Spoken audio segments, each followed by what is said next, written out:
The views and opinions expressed by tonight's guest and topic of discussion do not necessarily represent the official policy or position of Spaced Out Radio, Spaced Out Saturdays or Sundays, SOR Media, its hosts, syndicated carriers, or anyone associated with this broadcast. Any rebroadcast, reproduction, or other use of this broadcast or podcast without the express written consent of SOR Media is strictly prohibited. Listener discretion is advised.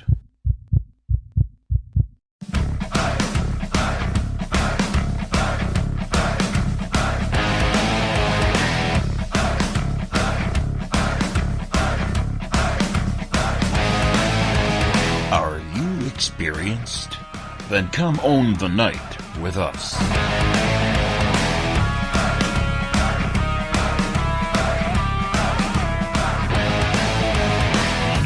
Little brother has taken control, shoveling dirt in every hole.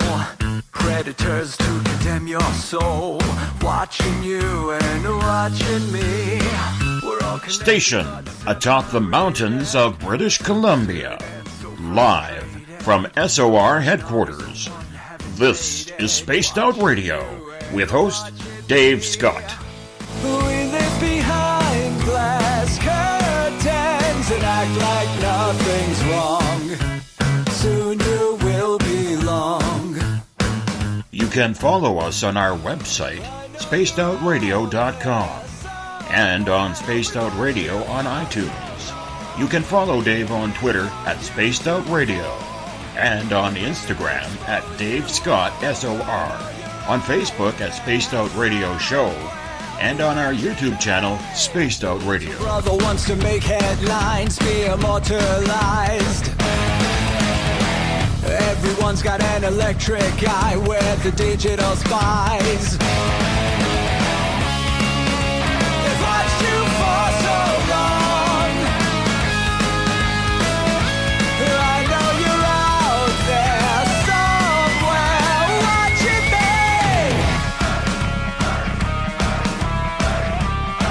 me. Buckle up, space travelers. It's time to go for a ride on Spaced Out Radio with host Dave Scott. I know you're out there somewhere. We've watched you for so long. Wait for you to fall. We will expose you all. I know you're out there somewhere watching me. Little brother wants to make headlines, be immortalized. It's Monday, August 27th, Tuesday, August 28th, if you're on the East Coast or across the pond. And this, my friends, is Spaced Out Radio. Hope you had a great day and night. I am your host, Dave Scott, broadcasting to you live from the Great White North, on top of the damp mountains of central British Columbia, right here at SOR headquarters. We are 150,000 strong nightly on the SOR radio network and Deep Talk Radio, and we say hello to each and every one of you. If you're looking for our archives, they are free on our YouTube channel. Go to youtube.com/Spaced Out Radio. Do me a favor, hit that subscribe button. Our website is spacedoutradio.com, where we have a plethora of features for you. You can rock out to Bumblefoot, shop at our store, read up on the encounter online, and so much more. Don't forget, right now you have 1 month to get your tickets for the first annual Caribou Paracon, presented by Spaced Out Radio and the Canadian Society of Questers. Go to questers.ca. That's questers.ca. Click on the fall conference. Get your tickets tonight. Tonight's show is brought to you by the YouTube channel Ensuho. Sebastian Martin brings high-quality messages to the masses. I highly suggest you check them out. Go to spacedoutradio.com, click on the Ensuho banner, and subscribe today. It's the final Monday of the month, which means it's time to get into all things strange with Butch Witkowski's Strange Days right here on SOR, where we delve into everything from UFOs to Bigfoot to real-life mysteries. A former police officer, Butch has his UFO Cop team situated in Pennsylvania, where they are on the case 24/7. Yes, even the holidays. And if there were 8 days a week, Butch would be investigating that 8th day as well. Butch's team has been a leader in the bipedal canine research. Also, he's seen a couple of trends recently of what we will get into tonight with an emergence of both Sasquatch and UFO sightings. Is there a correlation? We will find out coming up next, but first, we got to tell you, bottom of hour number 3, Everett Themer will be back with our latest edition of The Encounter from our Spaced Out Radio newsroom. Mr. Butch Witkowski, the man, the myth, the cryptid legend himself. How you doing, my friend? The man that is okay. I'm doing fine. A pleasure to be on, of course.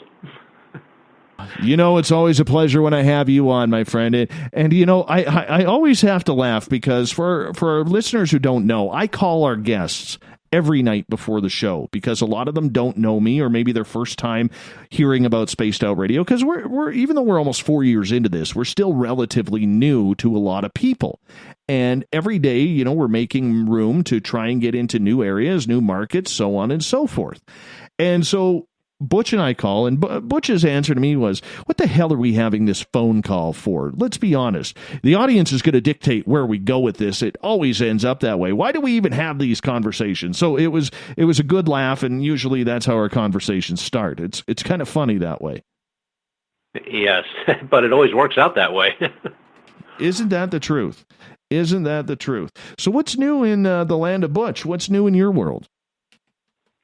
Well, we got a lot of things going on right now. Bigfoot sightings in western Pennsylvania their increase is very substantial, and a lot of them are multi-witness accounts. So I don't know what's causing that. I mean, we've been deluged with rain here for a few weeks, and I just can't put the two together where rain would bring them out in the open, but a lot of sightings in western Pennsylvania and southwestern Pennsylvania. And surprising, only a very few are in the Fayette County area, where that's usually where most reports are.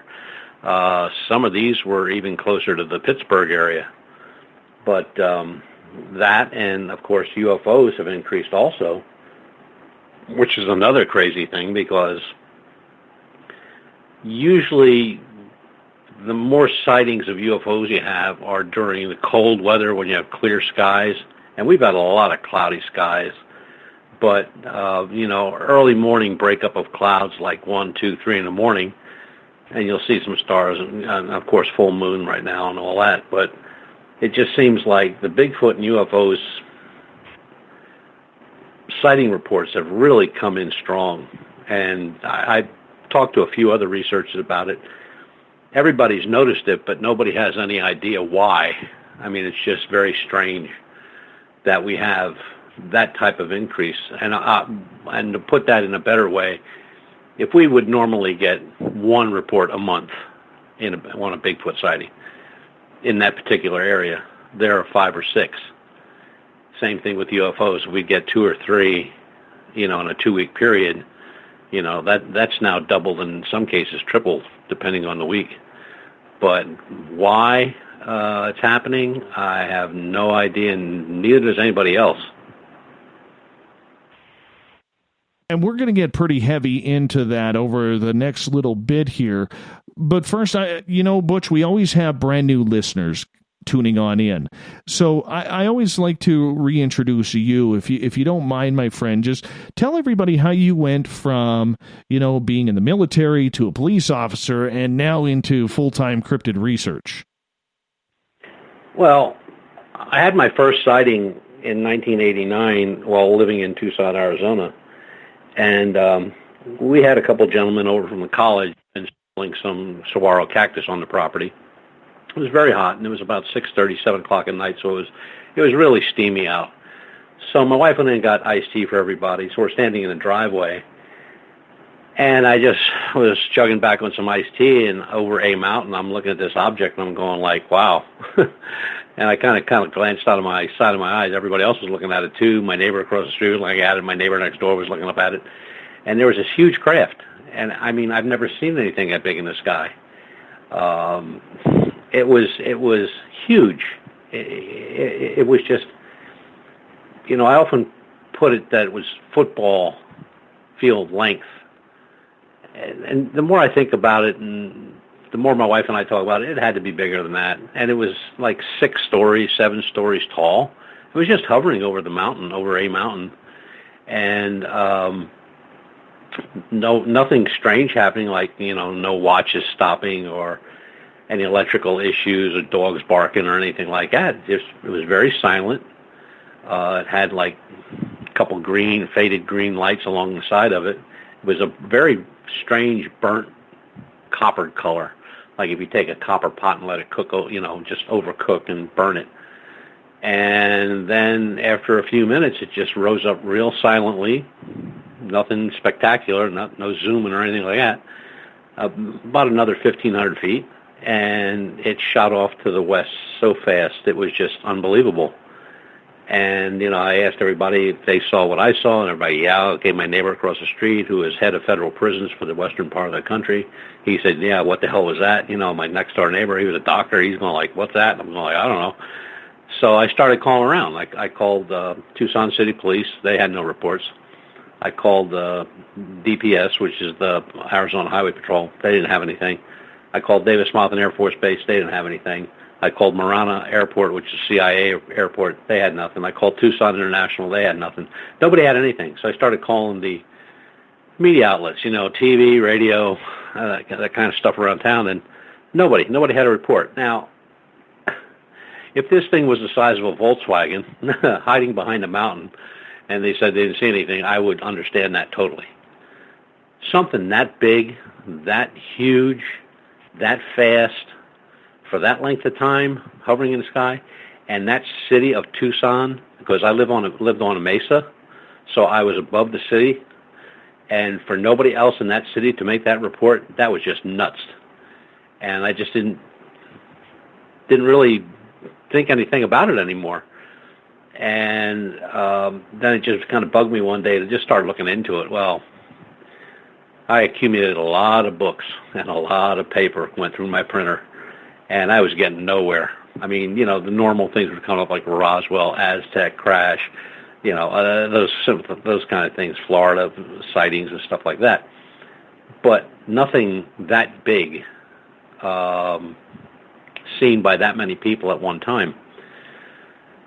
So I joined MUFON, became a chief investigator for the state of PA, and I still wasn't getting what I was looking for. I wanted to try a different way of doing things.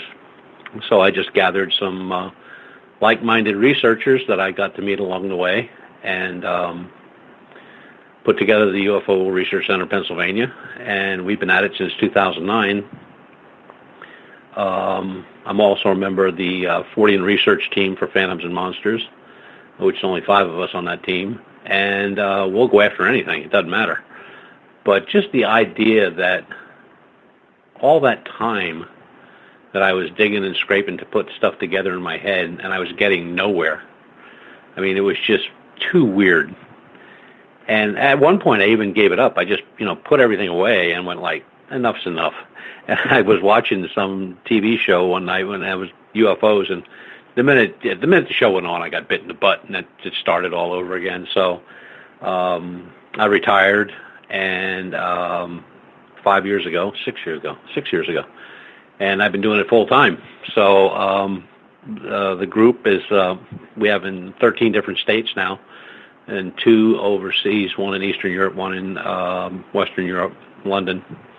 And it's really nice dealing with people that if I have a question, I don't have to struggle. I can come up with whatever hypothesis I come up with, and then I can throw that out to the group, and I can get back feedback almost instantly over the internet or by phone. And we field 2 fully equipped research vehicles, 2016 Ford Transits, and they're fully equipped. They're loaded to the gills with no matter what we need. I mean, we can go out on any type of case, UFO, cryptid, paranormal. It doesn't matter. We have equipment there for everything, and it's self-sufficient, so we can be in the field for a week, and we don't need a hotel room or anything like that. We have everything on board to be very comfortable, and that would be winter and summer. So that's where it's at now. That's where it's got us now. But, as we got more well known, we get a lot of cases now that are outside Pennsylvania. We have one going on in New York. We have another one that'll be going on in Kentucky. We have one in Virginia. So, and we have one out in Kansas, possibly. We're not all sure about that one yet because we don't have all the information. So what started out as, just a kind of a nerve-ending, nerve-wracking hobby has now become like a full-time job. I recently moved from the small townhouse I was in to a much bigger home in another county. And now I have a much larger office. My office is like 4 times what I had there. And I have my own library. So I have a library, I have an office, I have a lab. So all that stuff it's pretty cool to have all that now at my own. A couple footsteps in one way or direction and the other direction in the house, and I'm doing what I need to do. But that's pretty much how it all came about. And it is exciting. It's a lot of fun. I get to meet a lot of people. We do conferences and stuff like that and talks. But try not to do too many of those because, you usually go to a conference with a PowerPoint presentation. And you can only show the PowerPoint presentation a couple times before it gets boring or you know it by heart. And another thing that was kind of odd that comes into that, was the abduction rate is up. Besides UFOs and Bigfoot, abduction rates are up by 10%. I've checked that with a couple of abduction researchers, including Dr. Jacobs. And one of the things that's really odd about all these uptakes in these reports is the fact that the paranormal reports pretty much none, zero. I haven't had one of those, or the group hasn't had one of those for months. But the other things, they're popping up all over the place. And like I said, a lot of them are multi-witness, which is very strange because UFO sightings are usually one individual or maybe 2 individuals. We're getting cases where we have 6, 8, 10 individuals seeing something at the same time. But it's weird. Just weird right now. Butcher, when you say you're getting a lot of people who are having the exact same sightings, are they seeing the same craft? Because so many times when you get these multiple experiencers, they all tend to see something different. No, we never interview people in a group. We always break them up and interview them separately. And we never interview alone. We always have 3 or 4 guys go do the interview. And when you compare their reports, they're dead on.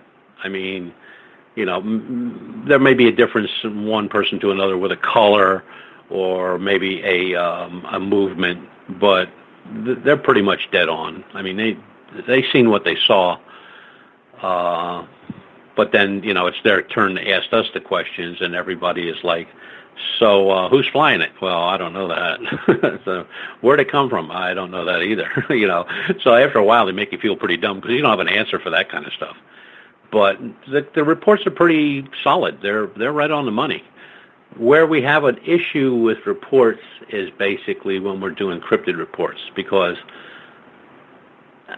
if you have somebody that's a hunter or lives in the woods or near the woods or been in the woods a lot in their youth or now as they get older, they know what they're looking at. They know what a deer looks like running through the woods. They know what a black bear looks like. They know what this looks like, that looks like. I mean, they have an answer. But you get somebody that lives in the city all their life, and either they're going hunting for the first time, or they're going out on a hike for the first time, or a camping trip for the first time, and they see something in the woods, and the first thing comes out of their mouth is it's Bigfoot. Well, a lot of times it's a deer. Sometimes it's, a coyote. I mean, because people and their depth perception and distance is, pareidolia. It gets a little weird, We've already gone to the site where somebody swears and declares that this is what they saw, and it's still there. Now, the minute they said it was still there, this Bigfoot, we pretty much figured out it was a tree or a stump or something. And when we got there, I mean, as soon as we pulled up, we could see it was a stump with a lot of moss hanging off it. And then when we walked back to it and took him along with us, it was only about 150, 200 yards into the wood, And then he went like, wow, how did I mistake that? And I said, well, you know, it's almost pre-configured via the television and all these shows that are on about Bigfoot, that no matter where you go, there's Bigfoot lurking around. And there are some really good cases in Pennsylvania. There was a group from Oklahoma that was investigating a site of Bigfoot sightings in Pennsylvania, where a well-known researcher, as a matter of fact, world well-known, was also there. And he went down to wash his hands at the creek one morning. And he thought when he come up over a little knob and head down to the creek that he was looking at a guy fishing, you know, bent over the creek. And when he got to the other side and the creature stood up, he saw it was a Bigfoot. And now he had a .44 Magnum on his hip, and an ex-police officer, very well-known ex-police officer, and he could not draw the weapon. He said it looked too human to me to do anything. And he said it just looked at him, it took its fish, and turned around and just sashayed away down in through the woods. And that was the end of it. So some of the stories that you hear and some of the reports that you read are very compelling. On the other hand, some of the stories you read, in the first 5 lines, you can tell it's a hoax, or it's somebody who's having an issue not knowing what they're looking at. And it's the same thing with ufology, where there's a lot of issues with that, because you've got the ISS up there, you've got satellites moving around up there, and trying to explain to somebody the difference between a fast walker, which would be an unidentified object, and a slow walker, which would be a satellite, is really tough. And a lot of times, you know, they're looking visually at an airplane that might be at 35,000 feet, but they don't have binoculars, so all they see is this moving light. And then, of course, when they start saying, well, it had flashing red and green light and white lights, you know exactly what they were looking at. But it's amazing to me that how many people, and some are UFO researchers that go out to do a star watch or just to watch an area where they've had a number of sightings, they don't even have binoculars, which just floors me. I mean, nobody's eyesight is that good. And people with their depth perception, I mean, you're looking at something at 1,500 feet, that's huge. That's coming in for landing, maybe a 727. You look at that same 727 when it's up at 35,000 feet and it looks like a go-kart. You know, there's nothing there. But it's amazing. It takes a while to read into people and how they express themselves when they're talking about their encounter or their visual sighting, but it all works out in the wash eventually. I have to mention this because this one made me laugh. Greg in the chat room says, if Dave goes camping with Butch, Carl won't show up because Butch will put Carl between 2 slices of bread. Okay. Hey, I do have to ask, in regards, since we're going to start off apparently with UFOs here, I was thinking Bigfoot, but sure. I mean, we're going down the road of UFOs. Let's just kind of go with it. Now, you mentioned sightings are up. How do you judge the amount of sightings? Is it the reports you take in? Is it the reports you hear from numbers from other groups investigating? How do you do that? Well, it's reports that we take in, plus we watch a number of databases that are loaded pretty much on a daily basis. And we take the numbers from the databases, which there's about 5 or 6 really good ones that are really kept up to date. And we take ours, and then we have other investigators from that are not involved with us, but have their own teams. But we work with them in the western part of the state, and we get their numbers. And you put it all together, and you can see the rise. I mean, you can see that. Last year at this time, there might have been 5 sightings. Now this year we have 10 sightings. So that's the way you put it together. You really need to do background research, no matter what you do. I don't care what type of investigation it is. You need to know if that area is a hot spot, or where there are a lot of reports in the past in that area. Are they ongoing?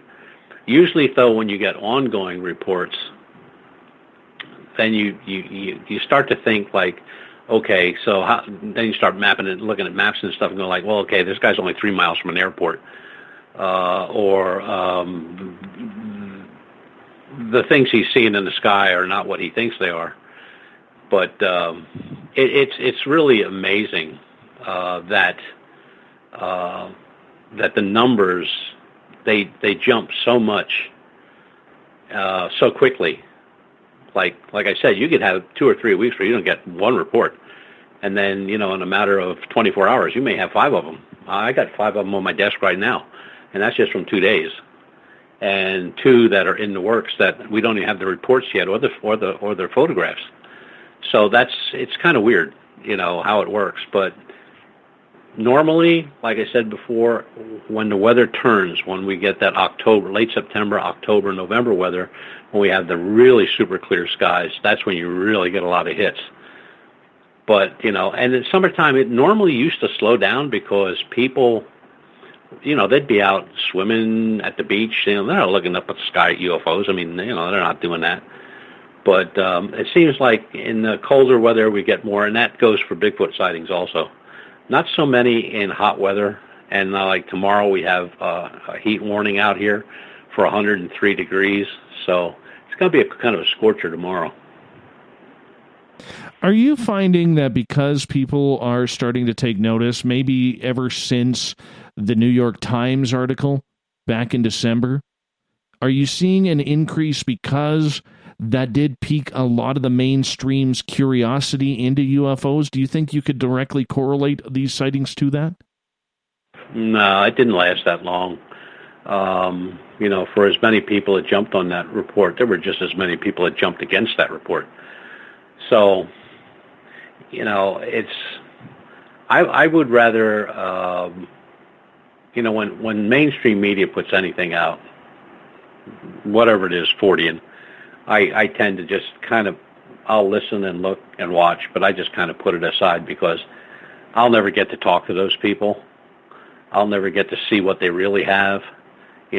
Some reporter telling me that this was seen, and here's a photograph, and blah, blah, blah, blah, blah. But I'll never get to see it. And I really need to talk to the person. I need to look them in the eye and ask them the right questions. So I really don't put a whole lot of faith in those type of reports. No, I understand that, but the public does, Butch. And yeah, they do. When a major newspaper like the New York Times comes out with that article, love or hate the To the Stars campaign is irrelevant. The public, the mainstream public, has no idea whether or not they're shysters or whether they are doing amazing work. What they do know is that there's this weird UFO story. UFOs kind of piqued my interest because I think I saw one a couple of years ago while driving, or whatever the story may be, and that could be having a little bit more impact than what we see if there's a national rise in UFO sightings. And that very well could be. But, the sightings we get are how can I say this? They're not the type of people that sit around and watch TV all afternoon or evening. We got people, coming home from work, going to work late at night, early in the morning, people working on farms out in the early mornings. So they're not the type of people that, watch Catching Bigfoot on TV and then have all the answers. These are people that really come up to you and say, like, look, I saw something. I have no idea what I saw, but maybe, just maybe, it could be something that shouldn't be there. And I'll take that person's word over somebody saying, like, look, I watched Bigfoot hunters, and this is what they told me it is, and this is how it works, and this is what it looks like, and this is how it runs, and this is the hand movement it makes. Or another one I'll take is the person that describes to me a head-on, face-to-face with one. And you can hear it in their voice. And that may sound a little dumb, but it's true. And other researchers have noticed that too, that, people, when they start talking about what they see or what they've had an encounter with, it's different. It's not like somebody's telling you a story. I mean, you can tell they're relating something that really happened. And a lot of people, not a lot, but some researchers say, look, everybody's out there full of crap. They don't know what they're looking at. They don't know what they're looking for. But, well, look, you can't call everybody a liar. You know what I'm saying? If you get 20 reports that go off, those 20 reports tell those 20 people that they're lying, then you might as well not do what you're doing. Just go find someone else. Take up bowling or something. But, it's amazing that the amount of reports, it's really quite a jump. It's very strange. It's happened only once, and that 2010 maybe 2011, somewhere around there, we had a jump like that. But this has been pretty consistent now. This has been going on for a number of weeks, and everybody's on their toes now. Everybody's looking at all the reports. The databases are getting hits like crazy. But what has caused it? That could play into it, Dave, just exactly what you said with the New York Times article. I don't really have enough information from witnesses to say that. We don't normally ask those type of questions like, what did you see on TV? Now, if I walk into somebody's house who claims to be an abductee, and I see a bookshelf that's lined with every book on abduction that was ever written, and they're going word for word from the books that I've already read, I pretty much know that's a hoax. And I'm just probably talking to somebody who's very lonely and really just needs somebody to talk to for a while. But on the whole, the reports we've gotten have really turned out to be good. Some of the videos that we've gotten, some of the photographs we've gotten have been right on the money. We can't take them apart. We can't debunk them. So a couple we did, but on the whole, no, they were all pretty good. What kind of craft are people seeing when they are reporting all these new sightings? Because anytime there's a rise in sighting, there has to be a pattern of what people are seeing. Right now, I'm going to say for the last 4 months, triangles, but not the normal triangles. Some of these have if I'll take the top six. If I take the top six, 4 of those report a protrusion coming out of the point, the nose of the craft. And they say at the end it almost looks like a harpoon, that shape. And it extends out past the body of the craft. When they're looking at something that high, they're just guessing. But they're saying, it looks like it's out there pretty far. And we have 4 reports like that. And 2 were in the same area, but a couple months apart. And then the other 2 were in separate areas, but all in southeastern Pennsylvania. So, and we have 1 picture like that. Like one guy got a good shot. And, the first thing they're going is like, well, that's a triangle. Well, what's that sticking out the front? Is that some kind of weapon? Well, I don't know what it is. Come on. But those are very strange. And I've been watching, and one of my guys has really been tracking to see how many of those with this protrusion coming out the front are actually being reported. We can't find any. We've only found the 4 that we've gotten. And what it is, I have no idea. They're way high in the sky. And 3 out of the 4 were over mountainous ranges, pretty high mountain areas. So it's kind of amazing things that are going on right now. As far as the research is concerned, to me, this is all really cool stuff because it's things that we don't see. I'll tell you the one thing that has dropped, orbs. I haven't seen many orb reports in months. If I've seen 3 or 4 or 5 maybe, that's been a lot. Where before, that's all people were seeing was orbs, which I really tend to believe a lot were satellites and stars. But it's kind of weird that, although triangles have been in and out over the years, they've now almost taken the number 1 position. Now, we still see the reports of saucers or tubes or squares or rectangle-shaped objects. But again, those are also few and far between. So right now it's triangles.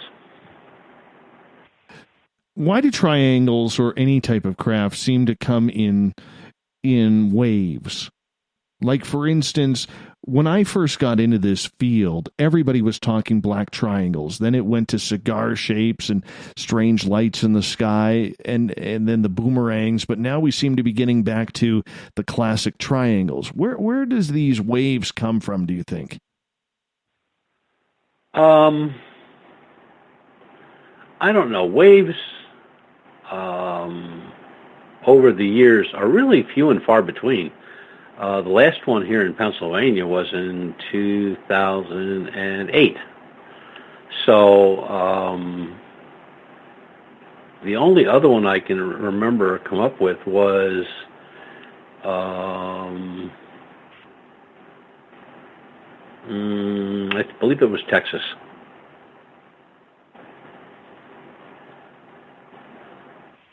Do you think that with these waves of different craft that they are different species, or do we see them differently due to popularity?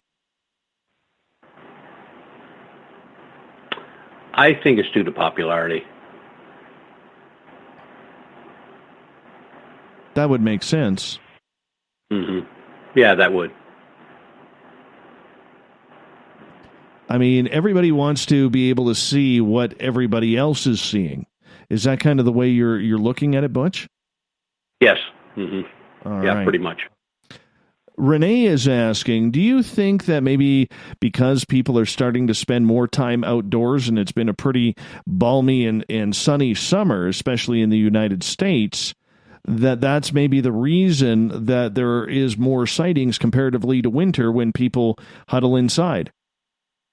Yeah, that's an absolute, yeah. There are usually more sightings in the summer than and early fall, because when you start getting November, December, you're talking about hunting season. So you've got all these guys running around all over Pennsylvania with guns. But it is, I would agree with that. That a lot of it's because people are outside, they're hiking, they're biking, they're all over the place. A lot of the state parks are packed, so it is amazing. Now, with all of these UFO sightings that people are having, are people having encounters with extraterrestrials on the ground as well? I don't know if I could put those two together like that. It's possible. It is possible. We've not run into anything like that, but it is possible, I guess. So with that, Butch, are people not seeing the ETs, or are these craft not landing?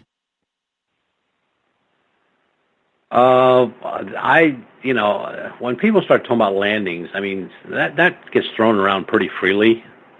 Like, oh, there was a landing here, there's a landing there, there's well, there is none. There hasn't been any. I mean, there's enough doubts about Roswell and Aztec and a few others over the years, but it is, landings are really rare.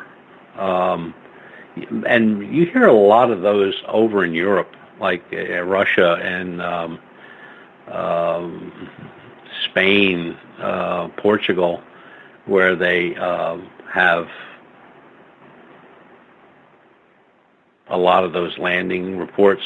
Reading. I'm saying the U.S. not so much. I mean, you had Lonnie Zamora's case in New Mexico. Of course, you have Roswell. You have Aztec. There's a couple other ones around, but Presque Isle.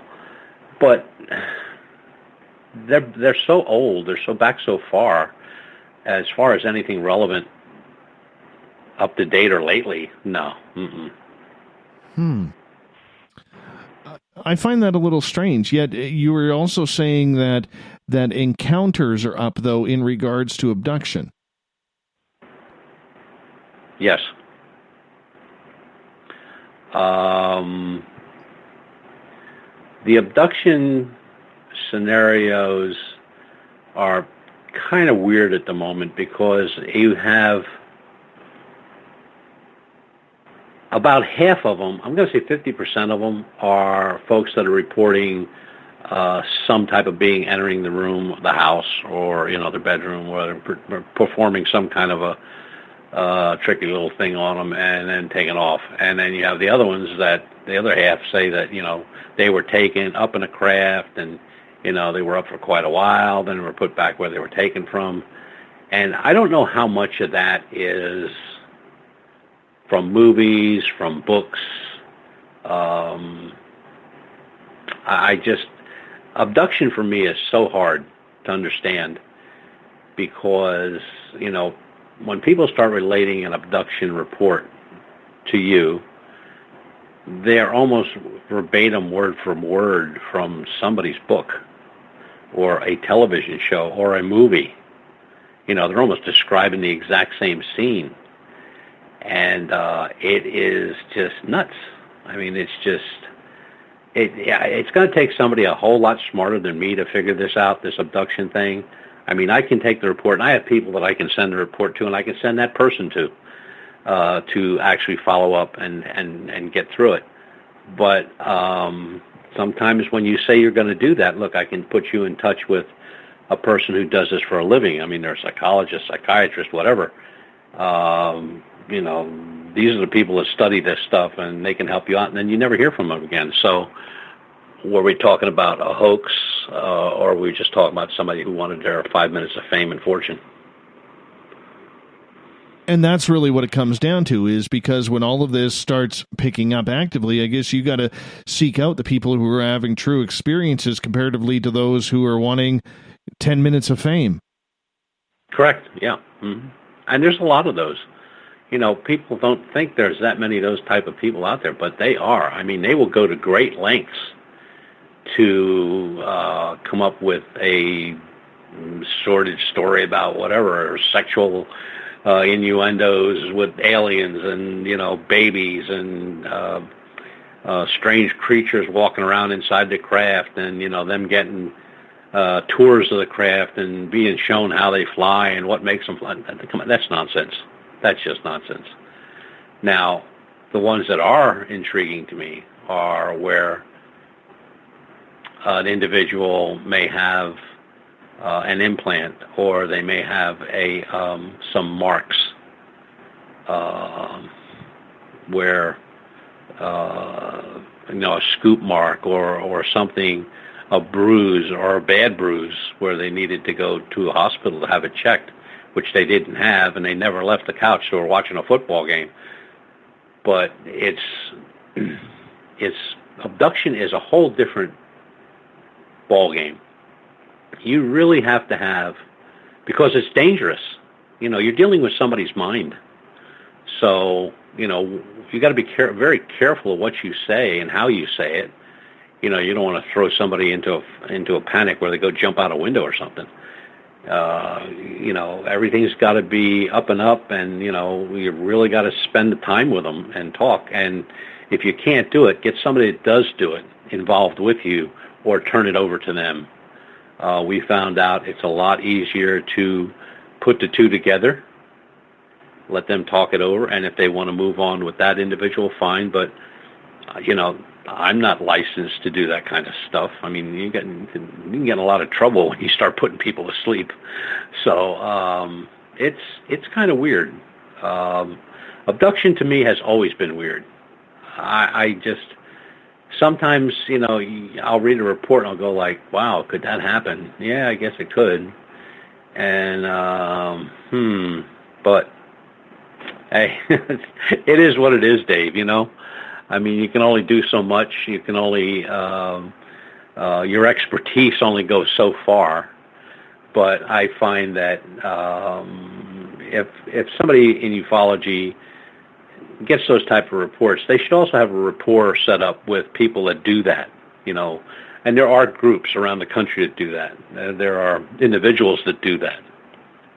And I'd rather turn it over to somebody like that and start screwing around with somebody's mind, and next thing I knew, I pick up the paper and they hung themselves because they thought they were being abducted, which has happened. So some of these suicides just aren't done because they didn't like the spaghetti at a certain restaurant, or their girlfriend up and left them. Some of these people that, they leave notes where, they were abducted for years and years. They can't take it anymore. They get distraught. It turns into a mental illness. And a UFO researcher shouldn't be messing with stuff like that. They really shouldn't. So how do you go about investigating an abduction comparatively to a UFO sighting? Because they are two different happenstances, even though one really leads to the other. Well, the type of questions you ask are totally different. There's kind of a universal, standardized set of questions you would ask an abductee. And that we use those. Most of the abduction researchers use those, and you go through those. And there's a couple little catch things in there where you can catch somebody if they're snowballing you. But when you're done, and that's when you need to get end that conversation, and then move on to whoever you're using to help you or take it over, and send them that information so they have it. And then get back to the person that you got the information from and see if they want to continue on with somebody else. And you got to be honest. Just say, look, I'm not a doctor. I'm not a psychiatrist. I'm not a psychologist. I can't, hypnotize you. I can't do any of that stuff. But here's somebody who is and can do that kind of stuff. And a lot of times they go through with it. A lot more than I thought they would. But then there's some people that they just go like, no, I'm not going to do it. You never know. I might just be pissing off somebody up there, and they're going to come down, and it's going to be twice as bad as it's been. They start to get on this whole scenario that they're going to be punished if they do it. But this abduction is what it is. I mean, again, you can't say everybody's out there lying. You just can't do that. These species that people say are abducting them, are we back to the full-on grays? Are we reptilians, mantids, humanoids? What are people reporting to you in regards to this increase of abductions? Mostly grays, smaller gray and a larger gray. No reptilians, no mantis, just grays. It's smaller grays, about 4 foot tall size, and then a larger gray, which approximately 6 foot tall. They both look alike. There's no difference in color or anything like that, just size. So, of course, everybody kind of thinks that, well, the bigger one is the boss, the little guy is like the peon. So, they've all, there was a point there where a lot of people were talking about reptilians, they were talking about humanoids, they were talking about, Venusians, they were talking about all these different types of people that were abducting them. But pretty much stayed the same. I mean, when you look at the numbers, it's still pretty much you have the small gray and you have the large gray. So with that in mind, how do you go about telling whether or not there's any patterns to these abductions? Is it more men than women? Do you start at the sex? Do you start at the age? Do you start at the, background of whether or not they're Caucasian or African American or Hispanic? How do you look at these to try and get some sort of graph? Well, you have mostly women. If I had to put on divide them up, I would say probably 65% women, the rest male. Then in age, mostly the women over 30, with a few that are, teenagers or younger, and the same thing with the males in about that same age. But one of the things that we watched to see if it was going to happen, and it did happen. There was an abduction movie came out a little while ago that took place. The whole scenario takes place up in Alaska, and it was such an uptake on reports within a matter of weeks that researchers were just turning them down because they knew it was the movie. Got a couple questions for you from the audience. Sure. And this one comes from UFO CME, and they are asking, have you ever heard of any abductions that start with a green fog? I've never heard of this. How about yourself? I've heard of it. I've never gotten a report like that, but also a white fog. And normally it was just a bright white light, but now it's a white. There have some been with white fog. I've seen one with green fog, and another one now that I've seen in the last probably year and a half, 2 years, is a flashing white light, a very strong LED type. Kind of blind you when you look at it. But other than that, I've only heard of one green fog, and I don't even know where that went because I tried to look it up and it wasn't there anymore. So I don't know if the person pulled it or what they did. Follow-up question here. They are asking, have you ever heard of any that start with a sharp instrument seem to be pushed against the person's head by their temple? Yes. Yeah, and the back of the skull also. You got to go into detail. You got to go into detail about that. That's just grotesque, man. Well, what they wind up with getting is it almost looks like a miniature incision of sorts. It might be in the shape of a half moon. It might be in the shape of an X or just on an angle, but it's very minute. And when I say that, it's probably an eighth to a quarter inch in length. And not very deep. I mean, it's not down to skull, and it almost looks like the two pictures I saw. It almost looks like a piece may have been taken out. A very, very tiny piece of skin was taken out. And the amazing part is, like in 2 or 3 days, it's gone. It's not there anymore. That's weird. Yeah, that's really weird. How do they do that without any scarring?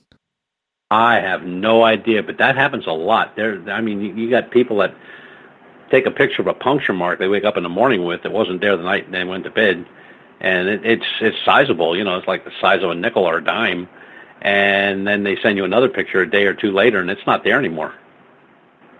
You don't even see it. Yeah, sorry about that. Go ahead. No, you don't even see a scar. It's just gone. What's funny is I think I told you this story. I'm not too sure. I have mentioned it to my audience, though, is a number of months ago, I woke up with 2 scratches on my back, Butch. They were about 4 inches long, about an inch apart. And stupid me, I showed them, to my wife, and I'm like, what is this? Because they almost look like, when a cat scratches, it kind of skips its claws. So it's almost like they're stuttering on the scratch. You know what I'm talking about there? Yeah, it could be, yeah. Okay. It could be.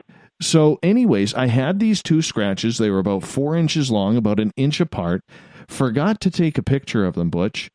And 5 hours later, I went back and I'm like, shoot, I forgot to take a picture of these. And they were gone. Mm-hmm.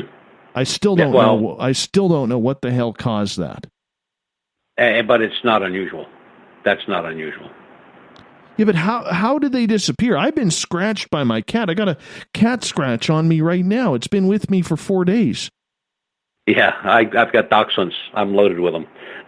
Yeah. And they don't go away that easy. No. But I can't answer that because there was a doctor, I believe he was out of Phoenix, Arizona, who was studying how these people, I think he was more into the paranormal end of it, where people were being scratched while they were doing ghost hunts and stuff like that.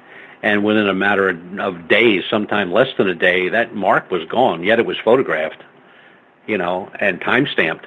So it's bizarre. And unfortunately, there's just not an answer for it. At least I don't know it anyway. But I don't know. I don't know. I had an operation a number of years ago, and man, I carried those scars for months. I know it totally drives me crazy. I mean, that's one of the, probably, I'm not really into as weird as it sounds, collecting my own evidence. I use it for, for me. Anytime something happens to me, I use it for me. I'm not about proving or disproving anything to everybody else. But those scratches, I really wanted a photograph of. And I still can't believe when they're 4 inches long to disappear within hours. It's crazy. Mm-hmm. Oh, yeah. Yeah, and it's hard to put it all together and come up with an answer. I mean, an answer that's viable anyway. Because as far as I knew, the human body didn't heal that quick. Lord knows, not with me. Not with me. No, I get a mosquito bite. I'm scratching for 2-3 days at the same spot. Mm-hmm. Oh yeah, yeah. I can bump myself while I'm cutting grass with against one of the trees or something like that. And next thing you know, I got a bruise and a cut and a bleed and everything else, and that's there for days and days and days. And finally, I go like, oh, it finally went away. But by that time, you've already forgotten how you done it. Very weird. Butch, I'm going to get you to hold on. Can you believe we're already through the first hour of this show? Flying by again. No, it always flies by. Exactly. You hold on. Butch Witkowski's Strange Days happens the final Monday of every month. Butch's next appearance on this show will be Monday, September 24th. His website, uforcop.com. That's uforcop.com. You're listening to Spaced Out Radio. I am your host, Dave Scott. We'll be back right after this. Find your escape where time has no limits. It's about living today and cherishing the heritage of yesterday. A spirit of adventure for what is new, with the nostalgia of the past. Your timepiece is a reflection of who you are. Life surrounded by beauty from the world around us to the soul within. EscapeWatches.com. There is no time like the present to enjoy your escape. Use promo code SMF2017 for your 20% discount today. The freedom to post what you want, when you want. That's the social media freedom you need. Social Media Freedom is the free app in your app store. No need to worry about going to jail or being shadow banned any longer. It's the freedom to say what you feel. The freedom to know Big Brother isn't watching. It's the way social media is supposed to be. Social Media Freedom. It's time to set yourself free. Download from your app store today.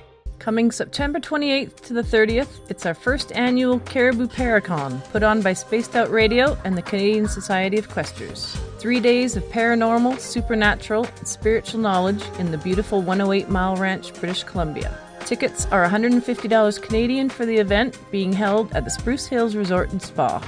Come watch our featured speaker, Grant Cameron, along with Lorian Fenton, David Weatherly, Ross Allison, and more. The Caribou Paracon, celebrating everything paranormal. Hi there, I'm Butch Witkowski, lead investigator with UFO Cop. On the final Monday of every month, you can listen to me and host Dave Scott on Spaced Out Radio's Strange Days. We're going to get to the heart of the matter when it comes to what's happening out there. People are seeing and experiencing things from ET contact to Bigfoot, and I want to hear about it. Your experiences are what we investigators need to help solve these unknown mysteries. So tune in at spacedoutradio.com to the final Monday of every month from Butch Witkowski's Strange Days. Hi there, this is Tessa Nicole Thomas, and I'm going to take you for a ride every Sunday night on Spaced Out Sundays. I'm going to set up your week with some strange tales from across North America, from psychic readings, Sasquatch, UFOs, to the most haunted locations. Come join me at spacedoutradio.com starting at 9 p.m. Pacific, midnight Eastern, and let's get weird together. I'd love for you to join me. Spaced Out Sundays at spacedoutradio.com. There's news, and there's the encounter. This is Spaced Out Radio News Director Everett Thiemer inviting you to check out The Encounter. Our half-hour news segment every Monday through Friday night is different compared to what you're used to. Our goal is to bring you the weird, strange, and interesting stories the mainstream tends to leave out, and stories that will make you scratch your head in disbelief. The Encounter can also be found at spacedoutradio.com and on our Facebook page, SOR The Encounter. Come give us a read. We're bringing scientific thought to the paranormal. Hi there, this is Spaced Out Radio scientist Chris Cogswell. Join me, Chris Zuger, and Dave Scott the second Wednesday of every month, where we break down the who from the woo when it comes to everything paranormal. We'll investigate and try to bring sensible answers to those straight and sometimes outlandish questions people have. Hey, not everything has an answer, but we'll do our best. Listen in to Reality Paranormal only on Spaced Out Radio. Heading to Vancouver and looking for some great nightlife? The Moose Vancouver is the place to be. Catch a game on one of the big screens or just come rock out to your favorite 80s and 90s hair bands. Great food starting at $6.95. The Moose Vancouver is open until 2 a.m. nightly. It's easy to find near the corner of Nelson and Granville. The Moose Vancouver is the official rocking bar of Spaced Out Radio. Are you interested in advertising on Spaced Out Radio? Head to our website at spacedoutradio.com and click on our advertising tab. There, you will find an assortment of ways you can get your product out there with us, from radio commercials to banners and social media. Have a product you like our hosts to endorse? We can do that too. Visit spacedoutradio.com for more details. Do you want to know what's really going on in your world? Do you have questions about who you can trust in the mainstream media? Then look no further than the Rebel Planet. Come get the straight answers right here at spacedoutradio.com. Join me, Jamie Sexton, creator of Rebel Planet News, as I fill you in on the stories behind the stories. All you truth seekers, be sure to tune in to Rebel Planet on spacedoutradio.com the third Thursday of every month. Visit purpleplates.com today. For over 40 years, the Purple Energy Plates have been delivering amazing results for their many customers. Inspired by the great genius Nikola Tesla, the harmony, healing, and energetic effects of the plates have proven over and over to be beneficial and often miraculous to thousands of customers.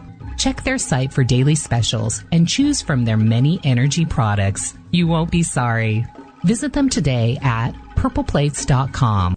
So, you love talk radio? Then you'll love TalkStreamLive.com. TalkStream Live is always on, 24/7, with the best streaming talk shows. Find your favorite talkers and discover some new ones. It's free, readily available online or on mobile with any smartphone or tablet. Finding your favorite talk shows all in one place has gotten a whole lot easier. Just go to TalkStreamLive.com. Be sure to download the free apps from Google Play or the iTunes App Store.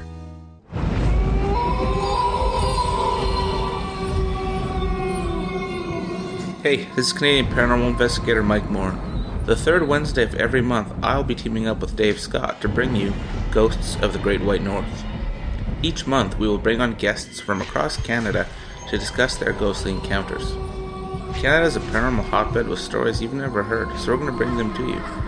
So get comfy on your Chesterfield, grab a donut, and join us, eh?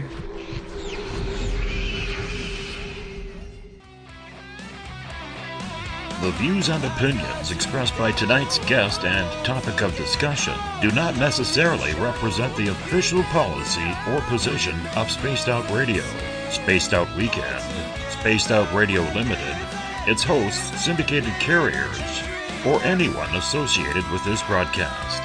Would you like to connect with us? Head to spacedoutradio.com for all your latest show info.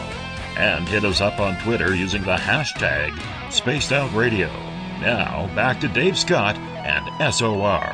Welcome back to hour number 2 of Spaced Out Radio tonight. I am your host, Dave Scott. Thank you so much for being with us. Tomorrow night on the show, fan favorite Ian Holt is back as we get into all things suspenseful, from horror to paranormal and everything in between. We get going at 9 p.m. Pacific, midnight Eastern at spacedoutradio.com. We say hello to everyone listening in on the SOR Radio Network and Deep Talk Radio. Don't forget, you can also check out our archives at youtube.com/Spaced Out Radio. Do me a favor, hit that subscribe button. Bill Cardwell has set the password for tonight in the SOR Space Travelers Club. Tawfite. Tawfite is your password. Make sure you get the password right, because if you don't, Bill will shake his fist at you and you won't get a big mention. But Bill sets a password each and every night right here on the mighty SOR. Our website is spacedoutradio.com, where we got a plethora of features for you. You can rock out to Bumblefoot, shop at our store, read up on the encounter online, and so much more. Don't forget, you can also check out Questers.ca. That's Questers.ca. Why? Because you can get tickets right now for the first annual Caribou Paracon presented by the Canadian Society of Questers and Spaced Out Radio. It is a month away, September 28th through 30th. We'd love to see you up here in beautiful 108 Mile Ranch, British Columbia, where we will be hosting it at the Spruce Hills Resort and Spa. Grant Cameron, Lorien Fenton, David Weatherly, Ross Allison, myself, Eric Cooper, and so many more great presenters coming at you that weekend. Hopefully, you can come on up and attend. Have a good party weekend as well. Tonight we are talking with Butch Witkowski, and the final Monday of every month we get into Strange Days, a little feature we do here where we get into everything cryptid, everything UFO, everything ghost-related, even missing people. Butch's website is uf4cop.com. That's uf4cop.com. Butch, welcome back. Happy to be back. Awesome. Let's get into some audience questions, because I know you love the audience participation here, my friend. Absolutely. Love the group. All right. Susan is asking, Butch, what do you have in your lab for equipment? In the lab, we have a microscope that runs through a computer. There's a screen that's actually attached to the microscope, so you don't have to sit there with your eyes glued to the two little things.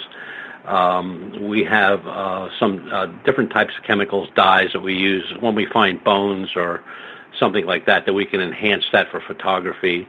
We have a number of photographic programs that are hooked up to a separate computer that's only in that room. Just the normal stuff that you would use when, to clean up a print, whether it's a fingerprint or a footprint, to clean up, to photograph it properly. There's it's a miniature photo studio. It sits on top of a table. It's a kind of a tabletop thing, but it has lighting and all that stuff. So you can get a real good photograph of what you're looking at. And that's pretty much it. Let's get to the next question here. And this one comes from Gnome, because he's addicted to gnomes. And he is asking, I know. He drives me nuts every day with it. Every day I get a picture of a gnome from him. But he is asking, have you had any reports of gnome sightings? No, we have not. No, I'm sorry. Thank God. Thank God. I didn't need to deal with that. Didn't need to deal with that tonight, but I figured I would ask the question because you're the right guess. It's really bad, Butch, when, I'm in the middle of talking about something, about near-death experiences, and he'll be like, well, did anybody see any gnomes during their near-death experience? Like, really? I'm supposed to ask that? I know he's doing it just to make fun, but nonetheless. All right, let's move on here. This one comes from Kevin. We call him Mooney in the chat room. And and basically what he's asking, he's like, Butch, you got about $100,000 worth of equipment that you have invested in, yet there is zero money in this field for investigation because you guys do it for free. How is this all affordable for you? It's a pretty expensive hobby. Well, actually, it's about 80. It totals up to about 80,000. But I started putting equipment together 11 years now. I started, and what I would do, how I actually started, to be honest, was I worked for a Fortune 500 company, so I made a very good salary, and I would use my overtime checks to buy what I needed. And as time, after working there for 12 years, you build up a lot of searching for equipment. Some of the equipment was bought new, some of it was bought used. But it was pretty easy to do that way because I didn't want to fund out of the family money. I wanted to, fund it out of money that wouldn't have been there to begin with unless I worked that overtime. So after working a ton of overtime, it totals up to about $80,000 is what we have in the units right now. But like I said, some of it was new, some of it was used. But again, we don't charge anybody for anything. I just never wanted to do that because everybody I know that did that or does it, they get a bad name for some reason, or they, like we had one story where a lady had somebody want to come in and do a paranormal blessing at her house, And this particular group out of New Jersey wanted to charge her $250 an hour. Now that's robbery. That's, you know what I mean? They're going to walk in there and throw a little water around the place and then walk out with a check. And we don't take donations. We don't charge anything. We never did, never will. It's been all out of pocket. We try to buy the best we can, and sometimes I'll spend, days, weeks, sometimes months looking for a piece of equipment. And if I can't buy it new reasonably, then I start looking on eBay. And I bought a lot of equipment on eBay, some of it used, some of it new. But that's the way to do it. I mean, you just can't go out and throw $80,000 up and say, okay, I need a truck, I need this, I need that. No, you can't do that. I mean, like some of our equipment's 11 years old. And some of it's a couple months old. But it's always been looking for the best deal for exactly what we needed. We don't buy two or three of each thing. The only thing we have three of. We have 3 floor cameras and we have 2 high-powered security cameras. Those are the only units that we have multi. Everything else is single, and and a lot of stuff you can pick up at your local hardware store. I mean, I don't go out and spend $50 for dental stone when I can use plaster Paris. So that's the way we do it. It was easy for us to do. We didn't start with a new truck. We had 3 used trucks before our first new truck. And then the second new truck, that was basically just trading in older models to a new model, and with all the upgrades already done. Like, I didn't buy it and then have to put everything in it. It was already there when I bought it.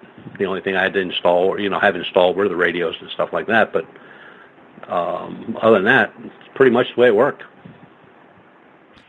Let's get back to UFOs See Me, a question from a new listener here. Thank you so much for checking us out tonight. Really do appreciate that. He's asking, in regards to children of abductions, do they see grays or do they see something more familiar, let's say like an elf or something? No, always grays. They always. It's either described as a small, skinny, gray creature, or sometimes up with they'll say like gray blue or blue gray, but they're describing, they'll go with the large head and large almond eyes.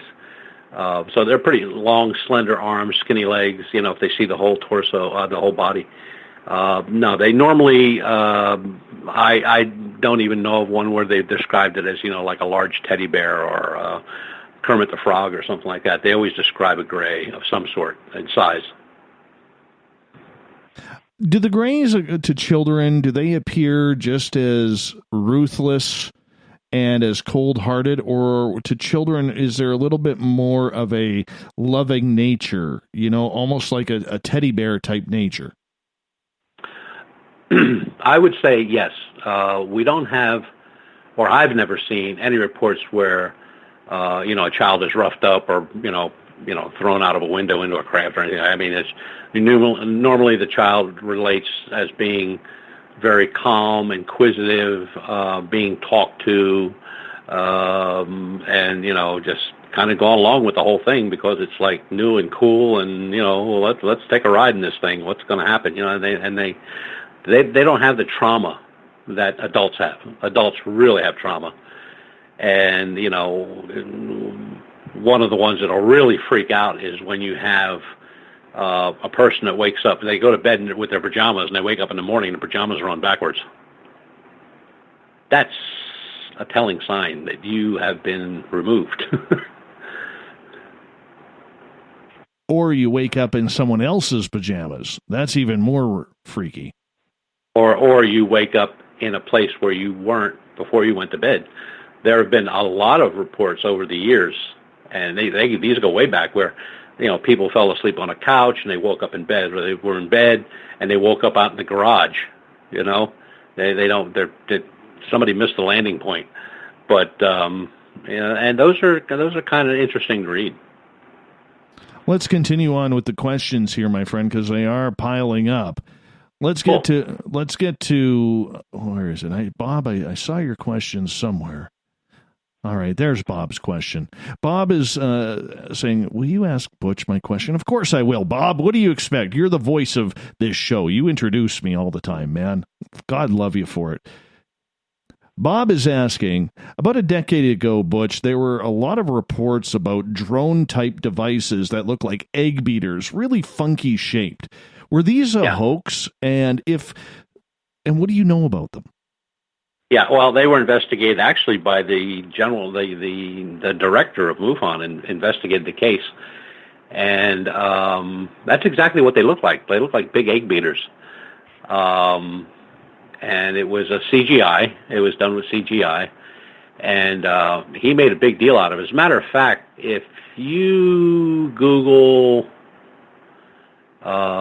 strange-looking UFOs, that'll come up, and the story it'll be a MUFON story because it was done by the absolute director. He took the case over, and he got them. He got them. But it was, I guess at one point when he started questioning them, the next photograph that came out had writing underneath of it, right? Like this strange out-of-world writing underneath the craft. And turned out to be the Klingon alphabet. So, and when he nailed them on it, that was the last you heard of it. They were gone. They were off the net. But they did look egg beater. They really did. I don't recall seeing that. I do recall this one weird looking thing. I believe it was out of California where it was just kind of floating over the trees. It was like this big metallic shaped object. Is that the same one we're talking about? Yep. It was California. Okay. Yep. All right. I just wasn't too sure on that. Let's continue on with the questions. Kat is asking, Butch, why do you do what you do? I'm lonely. No. I just, to put it right into few words, I'm just looking for the truth. I just want to know the truth. I mean, I've heard the stories and I've seen some evidence, but I want to know the whole truth, and that's what we're after. We're after the truth. Continuing on with Catherine's question, she is like, if investigating and not being able to follow up because of not wanting to tread over people's brains, it sounds like doing the MUFON thing is almost counterproductive. What do you think about that? I agree. I agree. That would be like, to put it simply, that would be like, I'm great at working on bicycles, but I'm going to tune up your 747 before you leave to go overseas. And, you to coin a Clint Eastwood thing, you really need to know your limitations. Now, I can take a report, I can talk through all those questions, and there's about 100 of them. And, I can go through all that, and I can observe, I can see, the individual, I can see the house, I can see what's in it. And, if I'm seeing 2 racks of books that are all abductions, I'm pretty much know where I'm going with that. But if you are willing to put the time in and to listen to the story, get the questions answered, and just tell them right out. Look, and I tell them right out before we even do it that, I'm not a psychiatrist. I'm not, I don't do hypnosis, but I will get your information and pass your information on to somebody that does do that, and they're very good at it. And they've been doing it for a long time, and they're licensed and all that happy stuff. And I've never had anybody say no. They've always said sure, and they'll answer all the questions. They'll give me all the information, and I'll pass it on to a guy like Dr. David Jacobs, or some folks down in Florida, or some folks out in California that do it, and it goes from there. And I've had people call back and say, they thanked us for our time, and everything worked out for them, and they're more comfortable with what happened, and they're continuing their ongoing talk with whoever they went to. And that's a pretty neat thing, too. Comment from Twitter from our resident tattoo man in Connecticut, Anthony. He's saying, Butch, I just want to say I think your investigations are awesome. Keep up the great work, brother. Thank you, sir. I will. All right. Let's move on here. I do have to ask you, Butch, a few weeks ago, and I'm a big fan of George Knapp. All right. Mm-hmm. And I was listening into the other radio station that he hosts a show on every Sunday. And I think we know which one that is. And he had on Jan Harzan from MUFON, the MUFON head, and Luis Elizondo.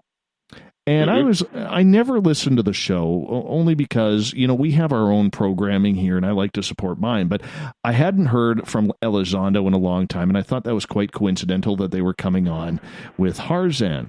I didn't expect them to make it sound like old hat that MUFON and the To the Stars Academy had been working very, very closely together about researching footage, especially videos like the Tic Tac video and the other videos that had been released.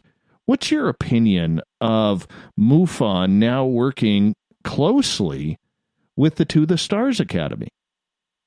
It's very strange to me because when I belonged to MUFON, working with any other group outside of MUFON was an absolute no-no. That could get your butt canned in a heartbeat. And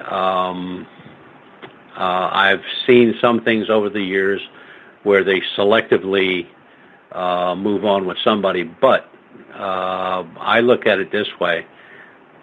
It's like general advertising, by themselves. MUFON has their thing, but if they hook up with the hot setup of the day, which is, the stuff that you're just talking about, that puts their name out there more. They attach themselves to things that are up and coming or that are really being accepted by the general public. But it doesn't last. They've done things like that before, but I do understand from MUFON members which still contact me that if you pass on information to other groups, you are not in good standing.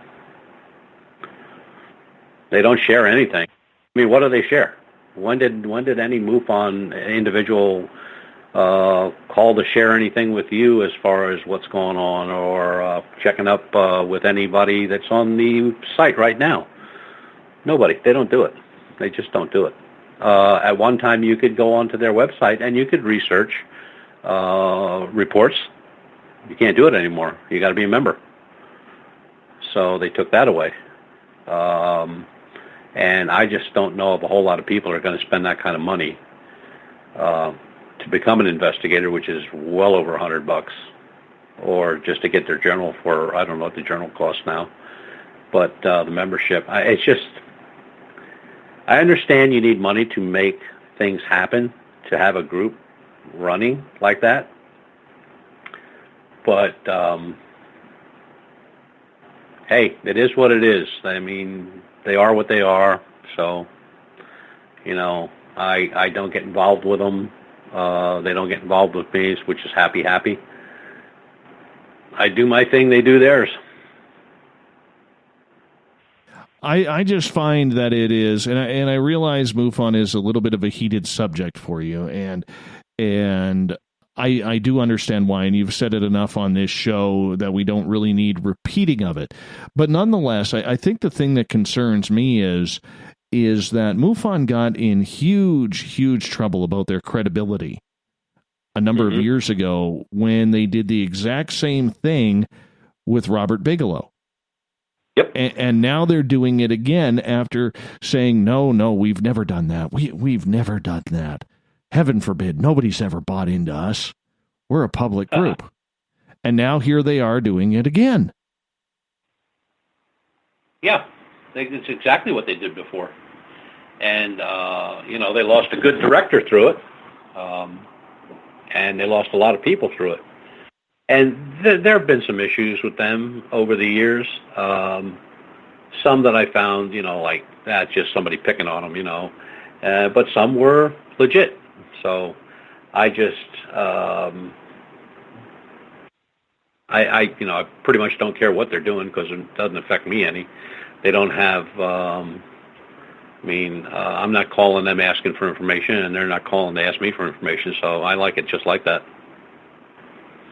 One other question that I do want to ask you, though, how much of a difference, because I think everybody kind of, wraps all of MUFON together. So if you're a field investigator, if you're a state director, or you're part of the business side, like Jan Harzan is, people all get rolled into one lump sum.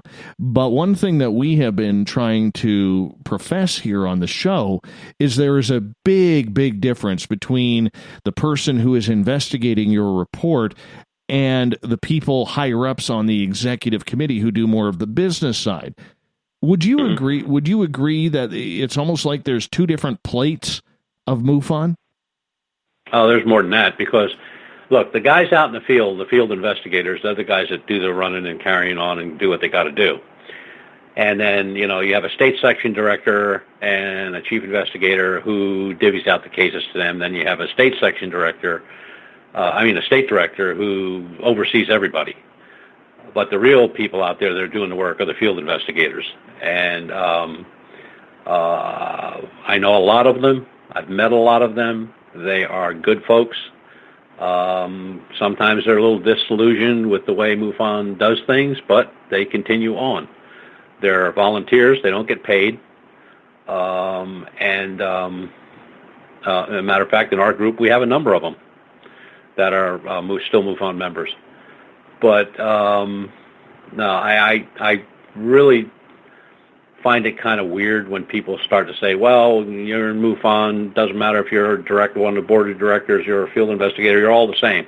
It's not true, because very few state section directors that I know of go out and investigate anything. They send out a field investigator. State directors don't investigate squat. So it all falls down to, the bottom of the pile. But those are the people that I have a lot of respect for. And there are a bunch of really great ones out there. They're really good. They know what they're doing. They know what they're talking about. And some of them stay a long time, and some of them don't. But I think one of the reasons a lot of people don't get involved is because of the cost. I mean, you're a volunteer, but it costs you a lot of money to become a volunteer. And then when I hear that somebody got fired, how do you fire a volunteer? That don't make any sense to me whatsoever.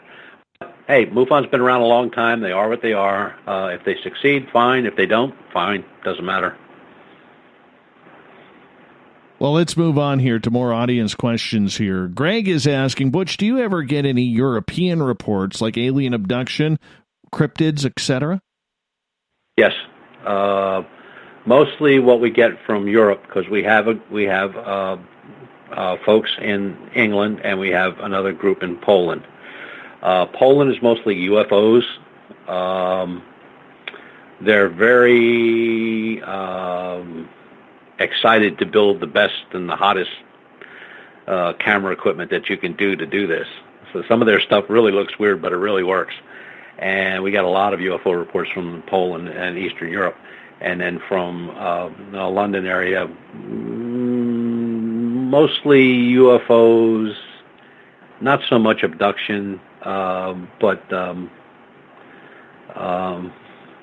lot of stuff in England is very low-key. Everything is low-key. But yes, we do. We do get reports from the European, Eastern Europe, and from London.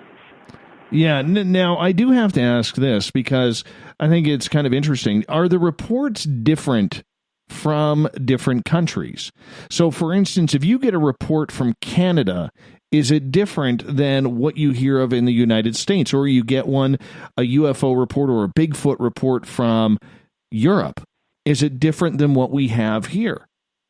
No, they're not. Nope. Even the abductions, the few abductions that we've seen from Europe, are almost identical to things you hear here. And the videos and photographs we see from Eastern Europe are the same. I mean, I could put one up from California and one up from British Columbia and one up from Florida and one up from Pennsylvania, and they all look alike.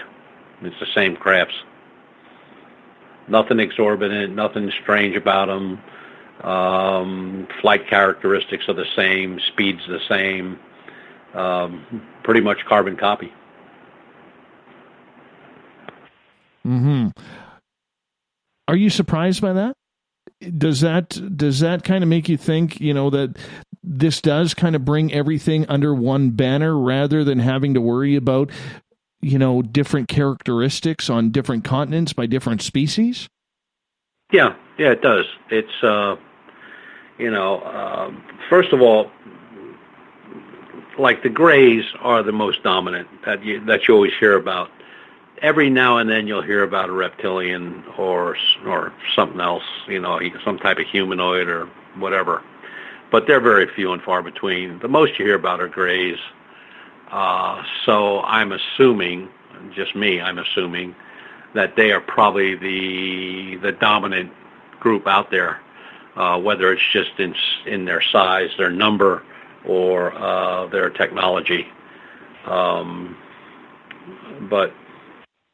that remains to be proven.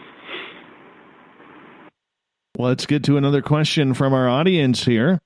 Renee is asking, Butch, do you have a theory on why only grays are seen? I was just talking to somebody about that the other day where they basically asked the same question. And I said, well, before the Betty and Barney Hill abduction, there was no such thing as a gray. They named the gray. They're the people that gave the name to the gray.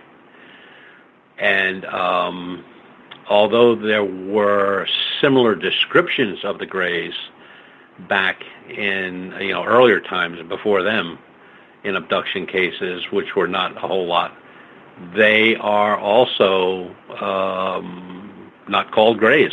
They were just called little people or weird looking or this, that, and the other thing. But it's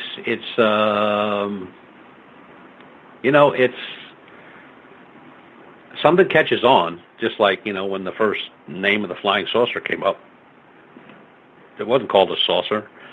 And that name caught on, and it's just like with the grays, the name caught on, it stuck.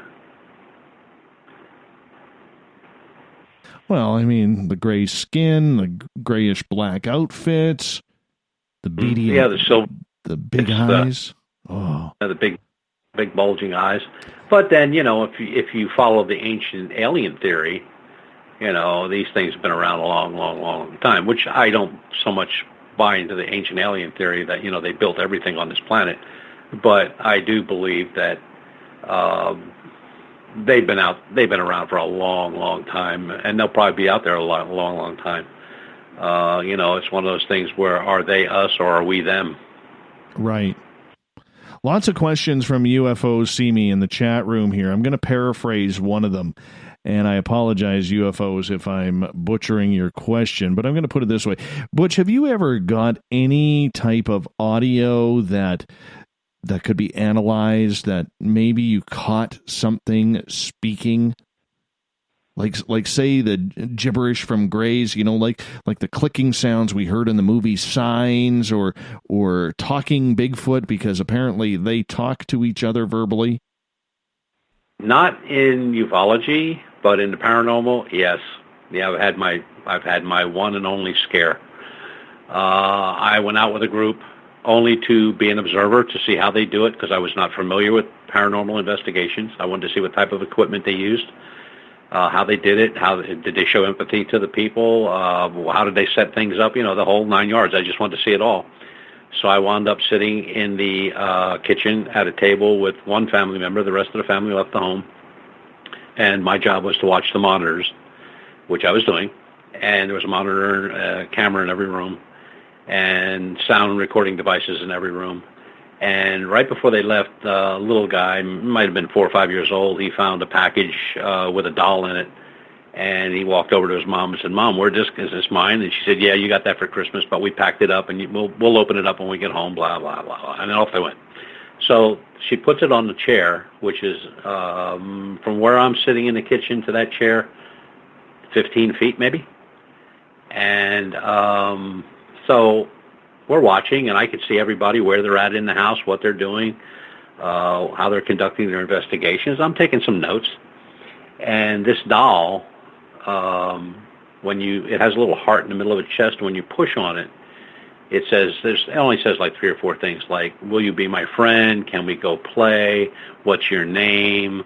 You know, that kind of stuff, in a very shrill, little tiny girl voice. So we're sitting there, and before it speaks, it plays music, kind of a little goofy tune. So we're sitting there, and music starts playing, and the girl looks at me, and she goes like, the doll. All I had to do was lean over. I didn't even have to get up. I just leaned over and looked out the door, because I'm like right there. I'm looking at it. And it was lit up, and in a man's voice, a deep man's voice, it says, I see you. Now, at this point, this Polish kid, 6'1", 270, is ready to make it out through the window, the door, the wall, whichever way I get out of there. Unfortunately, a woman that was bigger than I am had me by the belt and said, you ain't going nowhere. So I got on the radio, talked to everybody. I said, did anybody capture that? You know, and they did. Matter of fact, there was a recorder set up right below that living room in the basement. They brought it up, and they played it back, and there it was. But this time, when they played it back and says, I see you, it was in a little girl's voice. Oh, wow. Yeah. Oh, wow. Oh, wow. Holy Which was cow. looking for an egg. I mean, big time. I mean, if I don't care what, they could have put up a block wall, I would have right through it. But she had me by the belt, and she said, you can't leave. You can't go anywhere. I'm like, not really. You outweigh me, so there's no way I'm dragging you out through. But it was totally bizarre. And you know the best part? There were no batteries in that thing.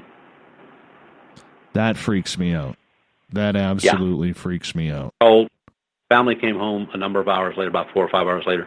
We told that to the father, or they told it to the father. They played it. He took it right outside, threw it in the can, and burned it. Ooh. Yeah. And that wasn't the only thing that happened at that house that convinced me that, yeah, there are things that we don't understand and we'll probably never understand. One of which was like there was a light in the parents' bedroom. And this is a young couple with 2 young boys, or a young boy and a young girl. In the parents' bedroom, they had one of these lights where you click it once and it goes on low. You click it again, it's medium. You click it again, it's high. Click it again, it goes off. So they said this light would go on all by itself anytime it wanted to. So, of course, there was a camera set up in there, and there was also an EMF meter with some kind of gadget on it that could tell motion, like if there was motion in that area. So the laptop's laying on the bed, and the motion thing is laying on the bed about maybe 2 or 3 feet away from the light. And I'm looking at the monitor, and the girl's aside of me. She says, the light just went on. And there's nobody in the room. I can see the whole room. So I get on the radio, and I tell him the light went on in the room. And he said, okay. So the one guy went in, and he unplugged it from the wall. And he left. And 2, 3, maybe 4 minutes later, light went on again. I'm looking at the empty socket. He pulled the cord, and the light went on by itself. He walked into the room, the light went out. He left the room, the light went back on. I went like, okay, this is getting a little weird for me, man. I'm ready to hit the diner for some coffee and breakfast. But yeah. it was a very weird feeling. I also went with them on another thing where we went to an Indian battleground, which there was a foundry built on it back in the 1800s. And the old flashlight thing, which I never bought into anyway, because, they put a flashlight down and they just turn it just enough that, any vibration will set it off and make it light. So they'll ask a question like, can you hear me? If you do, light the light, and the light will. Well, I said, okay, I watched them do it for a couple minutes. I said, let's use my light. Okay, so I whip up my super duper LED light, and I said, now, you got to push the button to make this work. There's no twisty. I mean, you're not just touching the battery off. You've got to push this button one time to turn it on, one time to make it flash, a third time to turn it off. So they put my flashlight up there and asked the same question. My flashlight went on. And they said, turn the flashlight off, and it went off. And I'm standing right there watching it. That was a little bizarre. At the museum where I do this tour, Butch, we have this one ghost. We call him the Blue Man, because when he was first seen, he was sitting in a chair, and it was a shadow person with a blue aura all around him. So that's why we call him Blue Man. And anyways, he has this habit, and I'm curious if you've had this happen to you or if you've heard of this before, but he has this habit of when you walk into his room, if he thinks you're skeptical or a little unbeliever, or usually he does it to men rather than women, is people will all of a sudden feel like they are having cobwebs dropped on their face or like they're walking into cobwebs. And every tour we go through that room and make sure that there are no cobwebs on the walls or on the ceilings or in the doorway or anything like that. Now, I've talked to some people who believe it's an ectoplasm type thing. Have you ever had that happen? No, I have not. I've heard of stories like that, but I've never had it happen. One of the places I think it happens quite a bit from what I read is there's an old penitentiary upstate here in Pennsylvania. Been closed for many, many years. They hold tours up there all the time. And not too far from that, there's an insane asylum. It's pretty much the same way, but it's been turned into like a place where you can go do ghost hunts for a few bucks. It's that kind of stuff is weird. You know, like people see stick people and shadow people and things move and people get pushed down steps and stuff like that. And look, if I'm going to fall down the steps and break something, I'll do it on my own. I don't need some unknown creature or whatever pushing me. But that stuff is interesting to me because I don't think there's a lot of research put into that as much as you would think. Because most of it's on TV, of course, so a lot of that stuff is just, you know, they do what the camera crew tells them to do. But they have,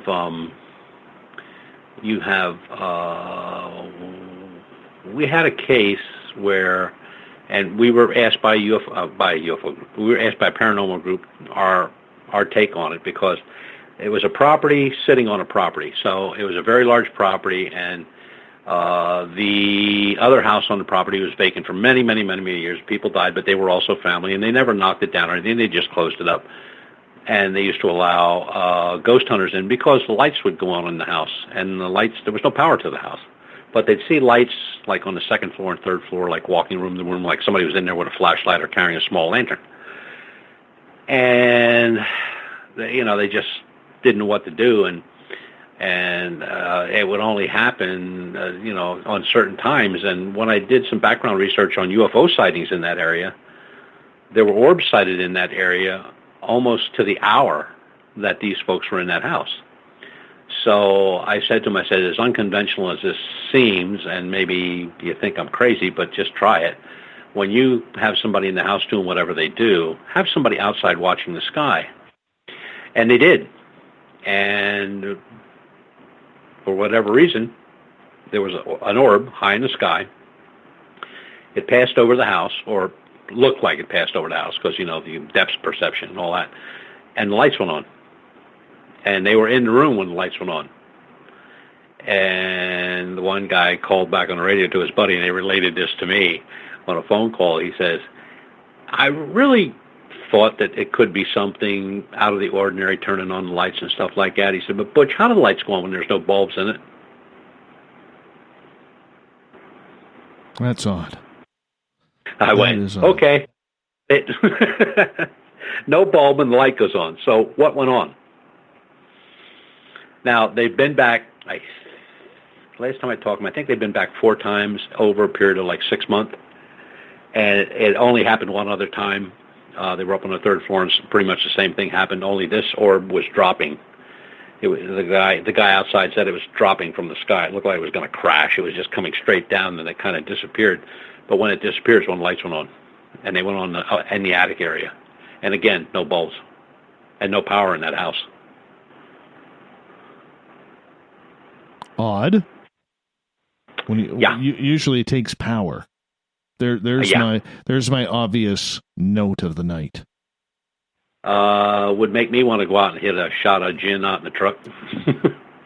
How many gin compartments do we have in the truck? Just out of curiosity. About 15 or 20. No, no, we don't. The only thing in the wintertime when it's cold and we go out, I have a little hit flask that we put brandy in. That's it.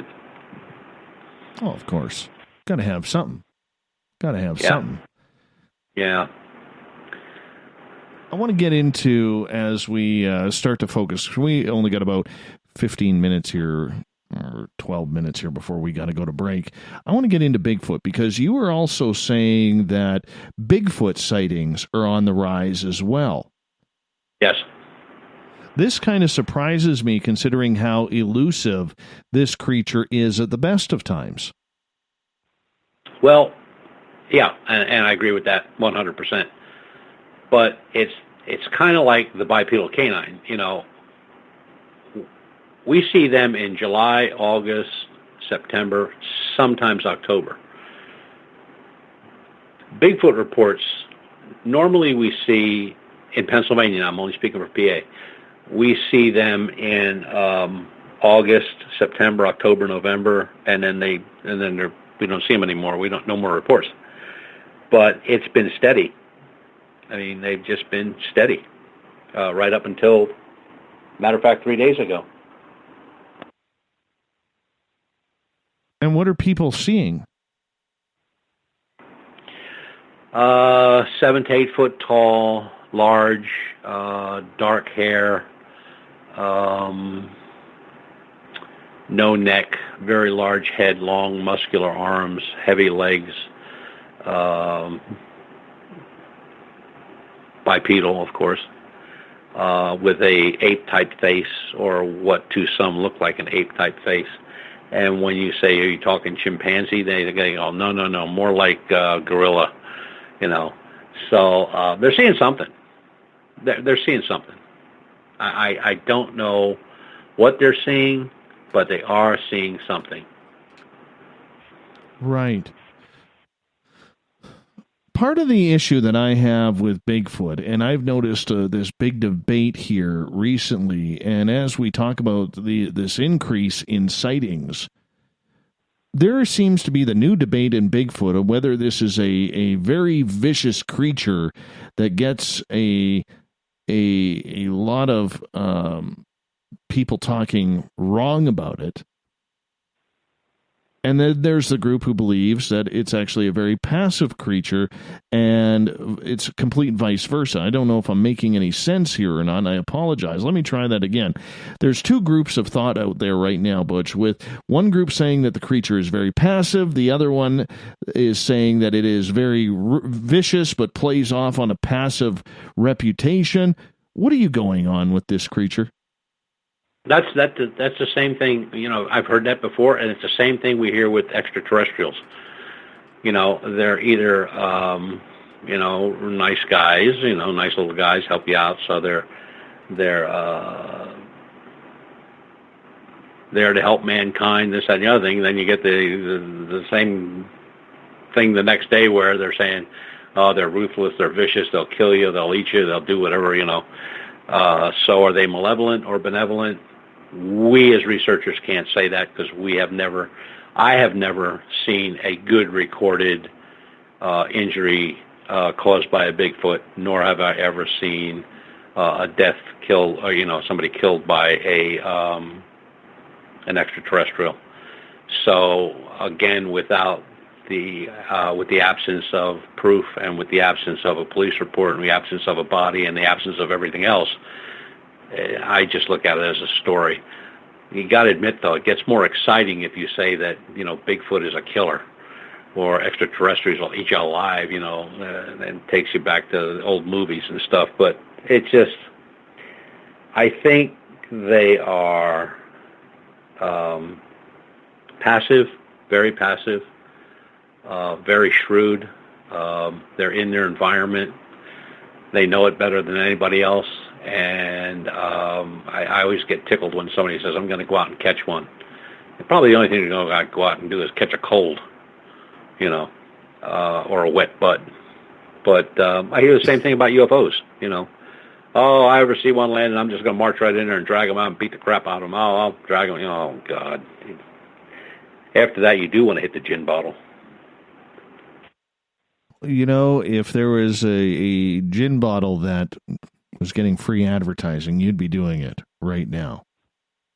Well, look. Some of these people, I mean, we get. I'm going to say 98% of the reports we get,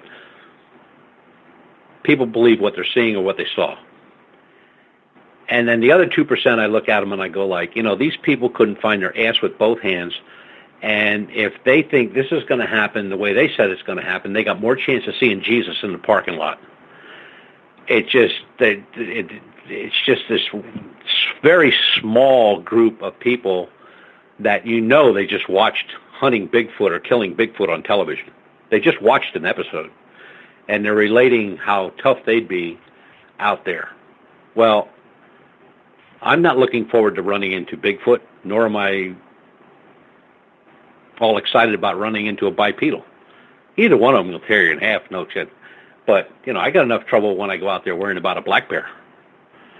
So, or a coyote, or a coy wolf, or coyotes, or whatever. So I'm not really concerned about standing up to anything, because let me tell you something. If it walks out of the woods, once I have it on the film, I'm going to trip everybody to get me back to the truck. Everybody will be behind me on the floor. I've figured that all out. No, and I get that, and I can appreciate that. When it comes down to it, though, with the amount of sightings that are now coming forward, do you think people are more comfortable with these sightings, and are they happening in areas where normally there haven't been any sightings? Now, that's strange you say that, because I find people more comfortable when they talk about Bigfoot and very uncomfortable when they're talking about something in the sky. Now, whether that's stories or movies or history or anything like that, I don't know why they think that way. But people are always more comfortable talking about Bigfoot than they are a bipedal canine or a UFO in the sky. And I don't know why that is. I just, maybe it was Harry and the Hendersons that made Bigfoot like a big furry buddy, or could be a big furry buddy. I don't know. But it just seems like when they're describing UFOs, there's a fear there. Whether it's real or imagined, it's there. When they're talking about a Bigfoot, that fear isn't there. They're more at ease, more comfortable talking about it. They'll take great lengths to describe it, to how it walked, where it went, what did it do, what was it doing when it was first seen. I mean, they'll go to great lengths. And in ufology, it just isn't that way. So this creature that they are seeing, it's a typical Bigfoot, as you explained, and we only got about 3.5 minutes here before we have to go to our break here. But with the Bigfoot that they are seeing in these areas, are they hotbeds, Butch, for previous sightings, or do we believe maybe the creature is, migrating into these areas? Well, the migrating thing has always been around, but the reports that we're getting, they're in a certain area.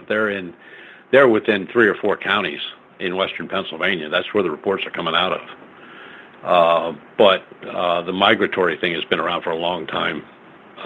Migrating, from Pennsylvania, and they're going out to Colorado or Utah or up into the Washington State or British Columbia. But it's I can't follow that, because that would say that they have to move because of weather, or they'd have to move because of no food. Well, we have some of the largest game areas in the United States here in Pennsylvania. And, I mean, they don't want for nothing. I mean, there's orchards, there's deer, anything they want is out there. Fish. I mean, it's there. And that's all over the state. So why would they eat? I mean, why would they leave to eat someplace else? I mean, they are all over the place. But it's amazing that there are some states, believe it or not, in this country, that they've never been seen. There's never a report for them. So what are we dealing with then? Are we dealing with a creature that's expanding its horizons here, or its landmass? Or are they following a food migration of deer and other wildlife? Or do you think that maybe they're being pushed out of their area by these bipedal canines? That could be one reason, the bipedal canine. Or the migration for food, or maybe safer to raise little ones further away from, a more populated area and getting into a less populated area. Because nobody ever reports. Oh, go ahead. They never report little ones. They never report little ones, and they never report old ones. They always report, single, male, tall. Although in British Columbia there have been footprints photographed and cast taken of large footprints and smaller footprints aside of them. I believe in Washington State as well. Mm-hmm. Yeah, especially in Volcano Alley there, which goes right up here through British Columbia. Lord knows I'm sitting on it right now. Well, I always like the reports out of the British Columbia area for the main reason that it's not a group going out. Sometimes it's just an individual or maybe 2 or 3 guys going out, and they're tracking, or that's what they're going for. They're going to track. They're not going to photograph or anything. They just want to see where they're going, where they're up to. They can and stuff like that. And then but it just seems like in the U.S. we got one group that wants to kill them, another group that wants to capture them and make money. The Biscardi group, I guess. And so it is what it is. But and we don't know what it is. I mean, 52 years now we've been looking for this sucker. No kidding. On that note, Butch, hold on to any more thought on Bigfoot. We'll continue it at the other side of the hour. Butch Witkowski from UFO Cop is our guest tonight on Spaced Out Radio. Butch comes in the final Monday of every month to break down everything cryptid in a little feature we call Strange Days around here. Butch's next appearance will be Monday, September 24th. I'm looking forward to it. Hope you are too. We'll be back with more Butch Witkowski on Strange Days on Spaced Out Radio after this. Are you tired of being blocked, shadow banned, or placed in jail for simply posting your thoughts on social media? Social Media Freedom can take care of that for you. Social Media Freedom is the newest and one of the best free new apps that allows you the freedom to post what you want when you want. It takes seconds to download from your app store. Come join the tribe at Social Media Freedom. It's time to set yourself free. The first annual Caribou Paracon is happening September 28th to 30th in the 108 Mile Ranch, British Columbia. Brought to you by the Canadian Society of Questers and Spaced Out Radio. Come listen to our featured speaker, Grant Cameron, along with Elizabeth Anglin, Paisley Town, Mike Moran, Eric Cooper, and more. It's a 3-day supernatural adventure at the Spruce Hills Resort and Spa. Tickets for the weekend are $150 Canadian. The Caribou Paracon, celebrating everything paranormal. A timepiece is a reflection of who you are, and what better way to show off the real you than with an Escape watch? Escape is a lifestyle brand accessorizing your days and nights. Choose to escape and create the life of discovery that you deserve. Dream, play, unite with your own personalized Escape watch. Head to escapewatches.com.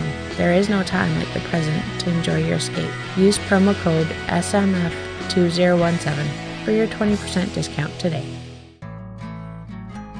Looking for a place to advertise at a very reasonable cost?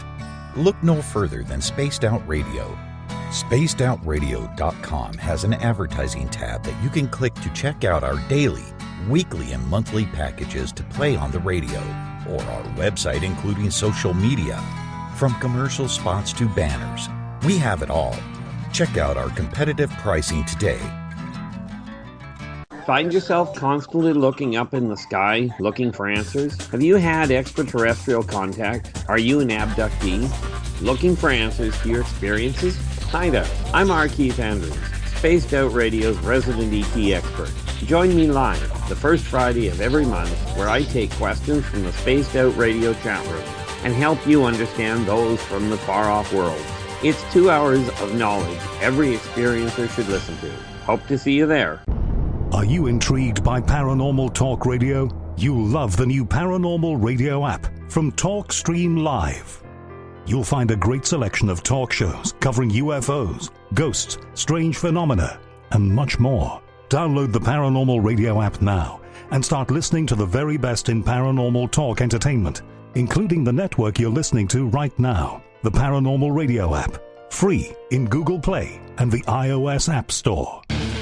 The Call of the Wild is in Vancouver. The Moose Vancouver is one of the hottest bars and restaurants in the city. Open until 2 a.m. nightly, the Moose will rock you like a hurricane all night long. Great food with everything on the menu at $6.95 near the corner of Nelson and Granville.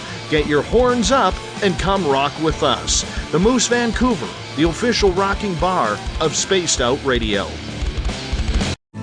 Are you an experiencer? Have you had run-ins with strange creatures you can't explain? ETs, Dogman, Bigfoot, werewolves? They're enough to scare the daylights out of anyone. Hi there, I'm Butch Witkowski from UFO Cop. And on the last Monday of every month, you can listen to me and the host, Dave Scott, talk about the weird and the strange being reported on Spaced Out Radio. I'm going to bring my investigations and sources, you bring your experiences, and we'll figure out the rest together. Strange Days on Spaced Out Radio. Come tune us in at spacedoutradio.com. You hear footsteps in the empty room above you. A rocking chair begins rocking by itself. Don't be afraid of the things that go bump in the night. Reach for Spirit Storybox, the iPhone app the Huffington Post UK called the only ghost hunting app you will ever need. Spirit Storybox. The spirits are telling their stories. Are you listening? You know, it's hard being the bad man of ufology, but that's just the way that I like it. This is Chris George Zuger, and I'll be hanging out with Dave Scott and SOR scientist Chris Cogswell for Reality Paranormal, the second Wednesday of every month. And our job is to break it down and come to conclusions as to what is really going on in the supernatural world. I'd love for you to join us and bring your questions for us to investigate right here on Spaced Out Radio. Visit purpleplates.com today. For over 40 years, the Purple Energy Plates have been delivering amazing results for their many customers. Inspired by the great genius Nikola Tesla, the harmony, healing, and energetic effects of the plates have proven over and over to be beneficial and often miraculous to thousands of customers. Check their site for daily specials and choose from their many energy products. You won't be sorry. Visit them today at purpleplates.com. When it comes to the news, we look for the stories that the mainstream won't cover. Welcome to Spaced Out Radio's The Encounter. This is News Director Everett Thiemer. The Encounter is about the weird and strange stories that occur daily, and we scour the world looking to bring them to you. You can hear me with Dave Scott every Monday through Friday in our Encounter news segment. Read us online at spacedoutradio.com or check us out and give our Facebook page a like at SOR The Encounter. So come give The Encounter a read. From the mile-high state of Colorado, sharing our signal around the world, I invite you to Spaced Out Sundays. Hi, I'm Tessa Nicole Thomas, and I'm closing out the week by taking you on a paranormal journey to the world of the weird. Ghosts, aliens, psychic phenomena, I will hit it all in your questions too. So let us highlight the paranormal for you. So come join me for Spaced Out Sundays starting at 9 p.m. Pacific, 12 a.m. Eastern, only at spacedoutradio.com.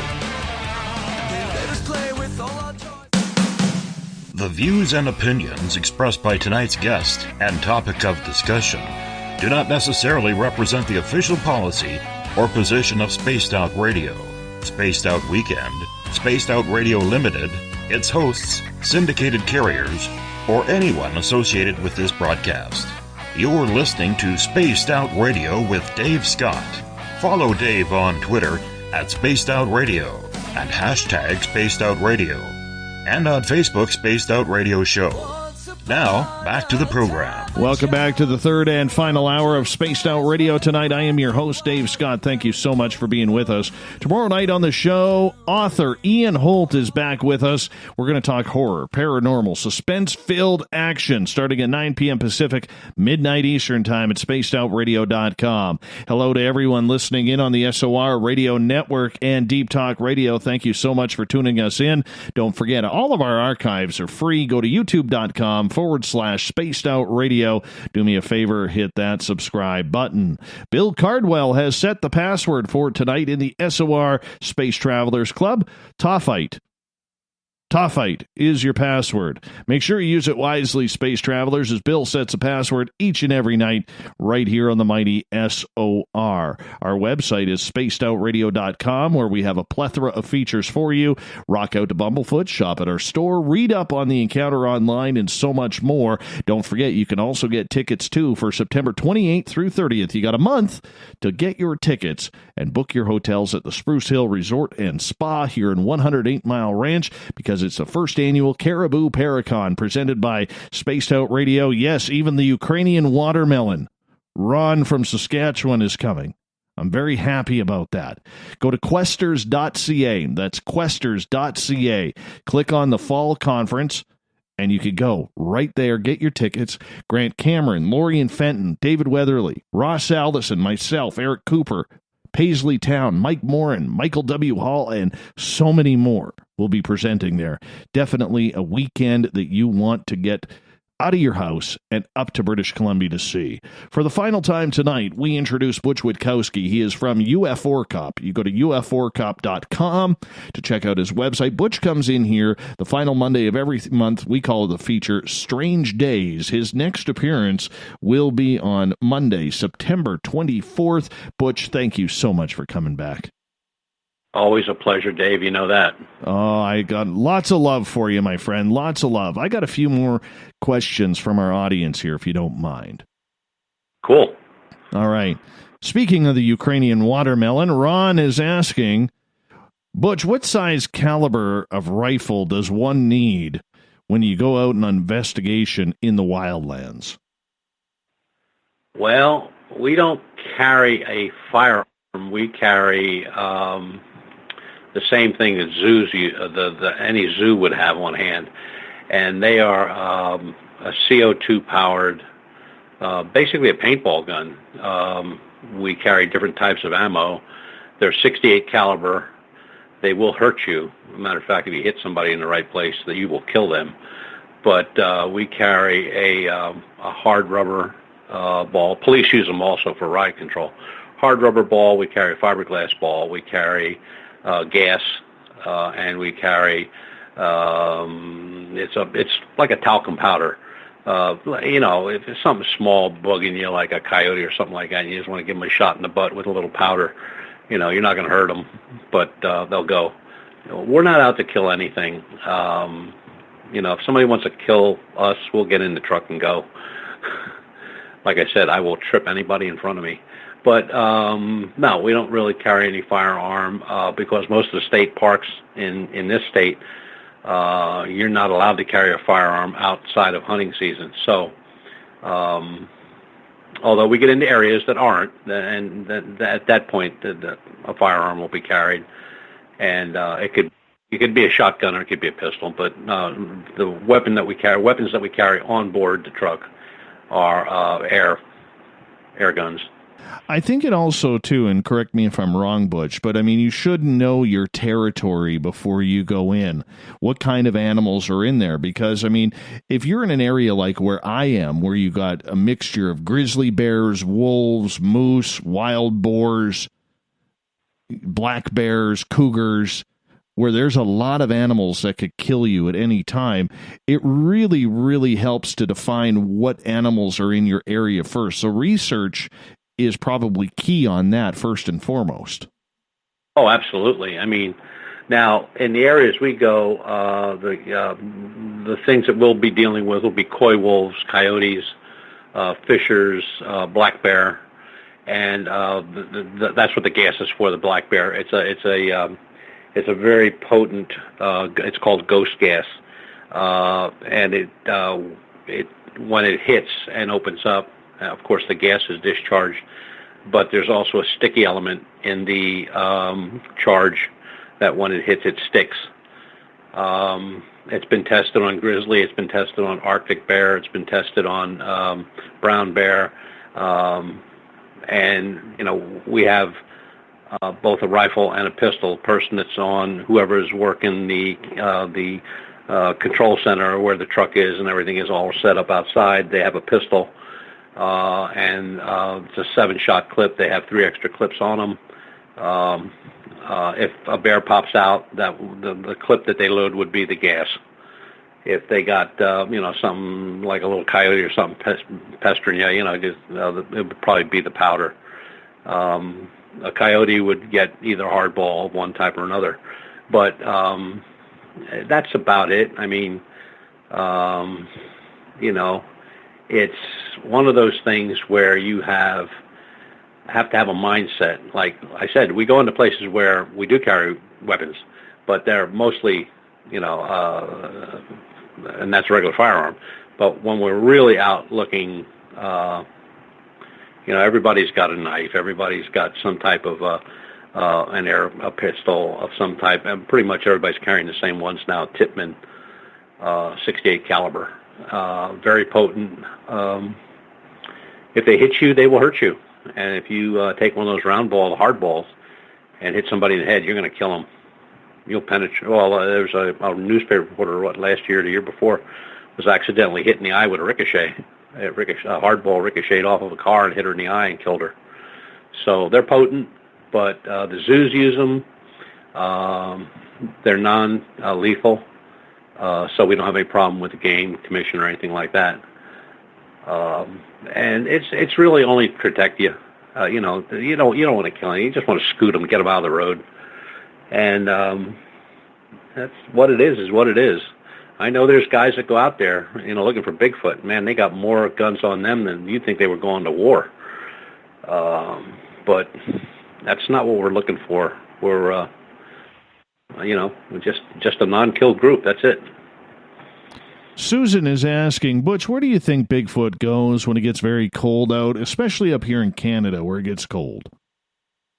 Well, I don't think the cold really affects these animals because, they're seen in all kind of conditions. They're seen in snow. They're seen in the Alps, Yeti.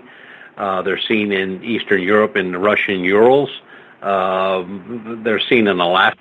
They're seen in very cold areas of Canada and all parts of Canada, northern Canada. I don't think cold affects these things. It's just like, you got a big shaggy dog. I mean, he's more than thrilled to go out in the cold. In the summertime, not so much. But we don't really know enough about them. Do they put on a winter coat like an animal would? Right. Do they shed? We don't know that either. I mean, there's so much that we don't know about this individual that sometimes it just makes you crazy. You're just like, damn, I wish I could just figure this out. But I wonder if they have hair, I wonder if they have hair like deer, because deer hair is hollow, which means it doesn't absorb the moisture, which keeps the deer both dry and warm at the same time, even in very cold temperatures. And when it gets too cold, they just huddle down. Exactly. And this animal could be the same. I mean, it's we just don't know. I mean, it's like I said, 52 years we don't know anything. It's kind of disheartening, but we'll keep looking. I took a report from a guy just a few days ago and it's up on the Appalachian Trail. He goes up there a lot hiking, and he's telling me he talks to them and. They like salami, so he always makes sure he takes salami, and he talks to them in their language, and they talk to him, and I'm like, wow. And, then we started looking about other reports that he had placed. He places a report like that about every other month. But he's the guy that I really want one to walk up on. No kidding. We got a family up here that apparently goes into the Wells Gray, I don't know if it's a provincial park or a Canadian park here. I can't remember at this point, but they go camping there once a week. They go the same week every year, and they park in the exact same place, camp in the exact same place. And allegedly, they bring these treats for this Bigfoot. And this Bigfoot comes out and communicates with him. And then after a week, the Bigfoot goes away. They leave and they come back again next year. It's the strangest thing. Yeah, but, it's very possible it could be. It just comes down to the same old thing with Bigfoot. We just don't know enough. I mean, forget the stories, forget all the tenuous book writers and researchers that never go out in the woods and stuff that tell you everything about them. We have nothing. We have prints. We have no hair. We have no scat. We have no DNA. We don't have anything. And I just talked to a researcher about a month ago. He just packed it in. He said, enough's enough. He said, I've been doing it 20 years. He said, I ain't seen nothing. He said, I'm done. So, and I'm sure there's a lot of researchers feel that way after a while. You're at it.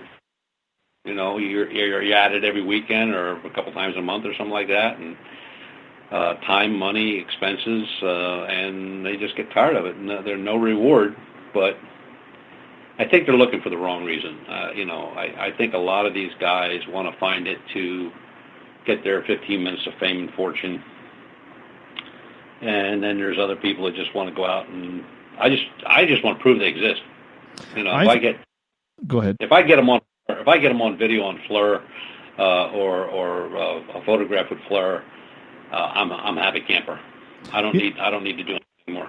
You ever notice it's the people who believe more of the spiritual side of the creature that seem to have more interaction than those who are coming in at the scientific side? Yeah, I do. I think you have so many stories of this being as a protector of the woods, of the forest, and you got these groups out there like Greenpeace and the rest of them that they almost at the point where they worship this animal. And a friend of mine who's a very intelligent person, she's very high up in one of the universities in archaeology, and she just thinks that they're the greatest things in sliced bread. They're protecting the woods, they're protecting the animals, they're doing this, they're doing that. And every time I say to her, I said, well, how can you even prove that? And she said, I don't have to prove it, it's there, it happens. I went, okay. That was my answer. Don't have to prove it. Hey, I believe you. Let's get to a couple of updates here, because you have been following a couple of stories here that have been, our audience asked quite a bit about. The first one I'm going to ask you is if there's anything new on the Todd Seas case. Yeah, we have recently gotten some information from some people that we were trying to contact, but we just couldn't over all these years. One lives outside the area that knew Todd very well, and the other one is going to help us locate one of the missing family members that we cannot locate, and I mean, we tried everything. So those two things are in the works, and I guess the second one that we would probably want to talk about would be the entities at the farm. Yes. They're still there. Really? They have moved. One, like I said the last time I was on, one had moved out into the field where they had spread some of the dirt from the big dirt pile. He is now back at the shed. The other is at the barn. The other one, which was on the barn and then went to the big dirt pile, is on the opposite side of the dirt pile, but out into the field maybe a little bit, which tells me they probably put some dirt out there too.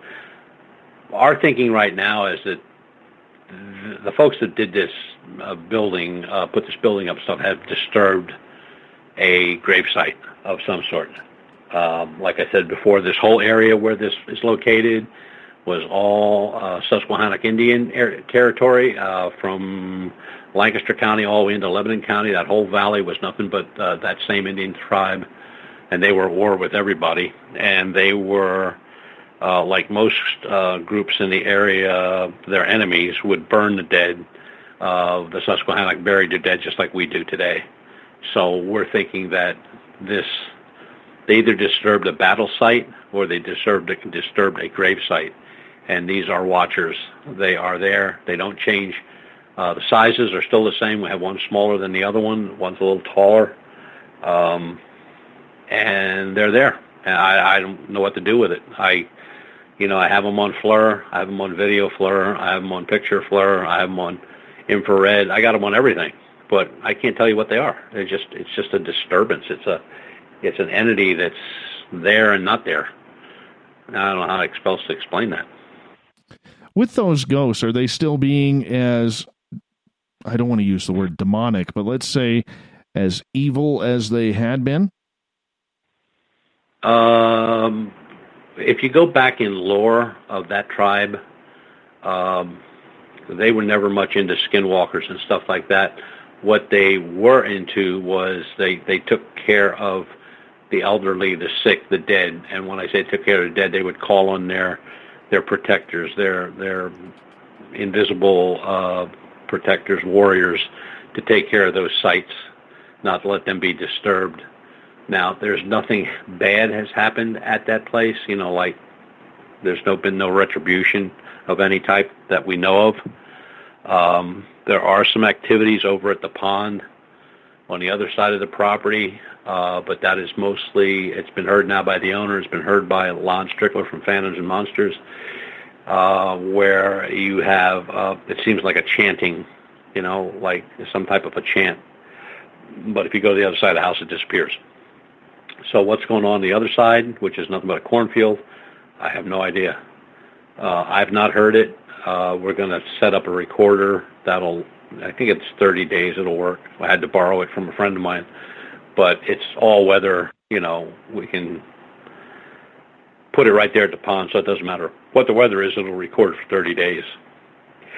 And see if we can record it. Let's get to Vivian's question. She's saying, Butch, have you and your team ever experienced situations with Shadow Man or Hat Man or even black-eyed children?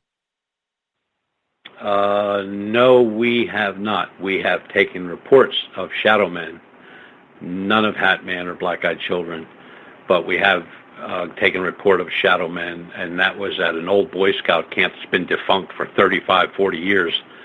Where people are saying that they're seeing a dark shadow walk from an area where there was some cabins, which were pretty much all knocked down, debunked by now, just destroyed, and walk across to another cabin or a longhouse, which at one point was the commissary and the basically the lunchroom for the group.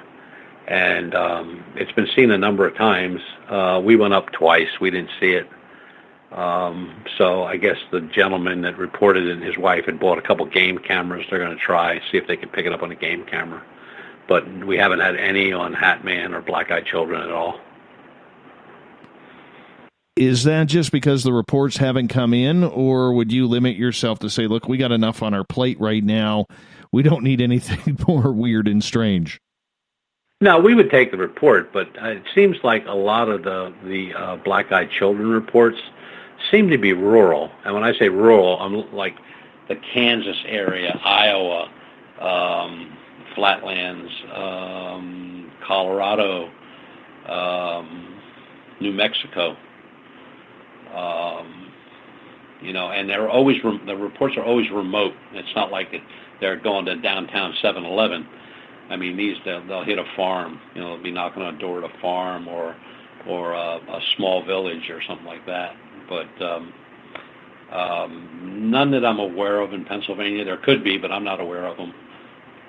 But Black-Eyed Children just don't really excite me a lot. You know what I mean? Don't excite you or scare the hell out of you where you don't want to see them? That's pretty much it. Yeah, I just couldn't imagine that. I couldn't imagine all of a sudden, sitting, at the gas station and you just crack open your chocolate bar or a bag of chips and all of a sudden there's a knock at the window from a bunch of children with black eyes saying, "Can we come in?" Oh, yeah. Hell no. Hell no. Oh, goodbye. Yeah, it's crazy. It's really crazy. It's absolutely crazy in regards to it. And that leads a good point to another good point. I mean, you say you don't want to, investigate black-eyed kids because they freak the living daylights out of you.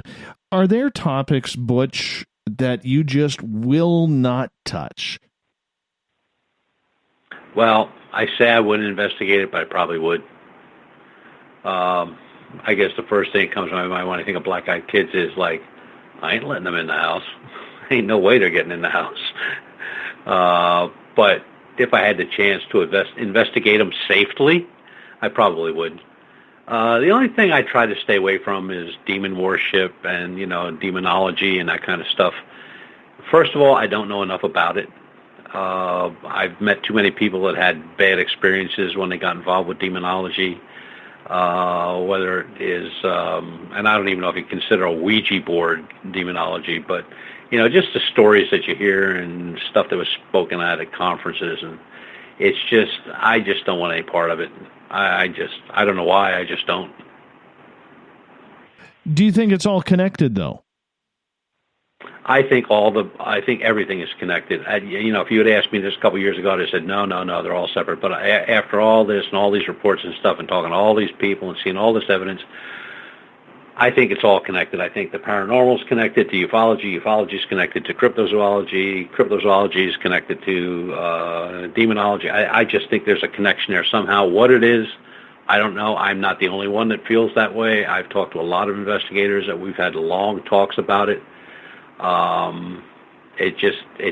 has to be some kind of connection between them all, but nobody can put their finger on it. But it just seems that way. I mean, it's bizarre. That's what it is. It's just bizarre.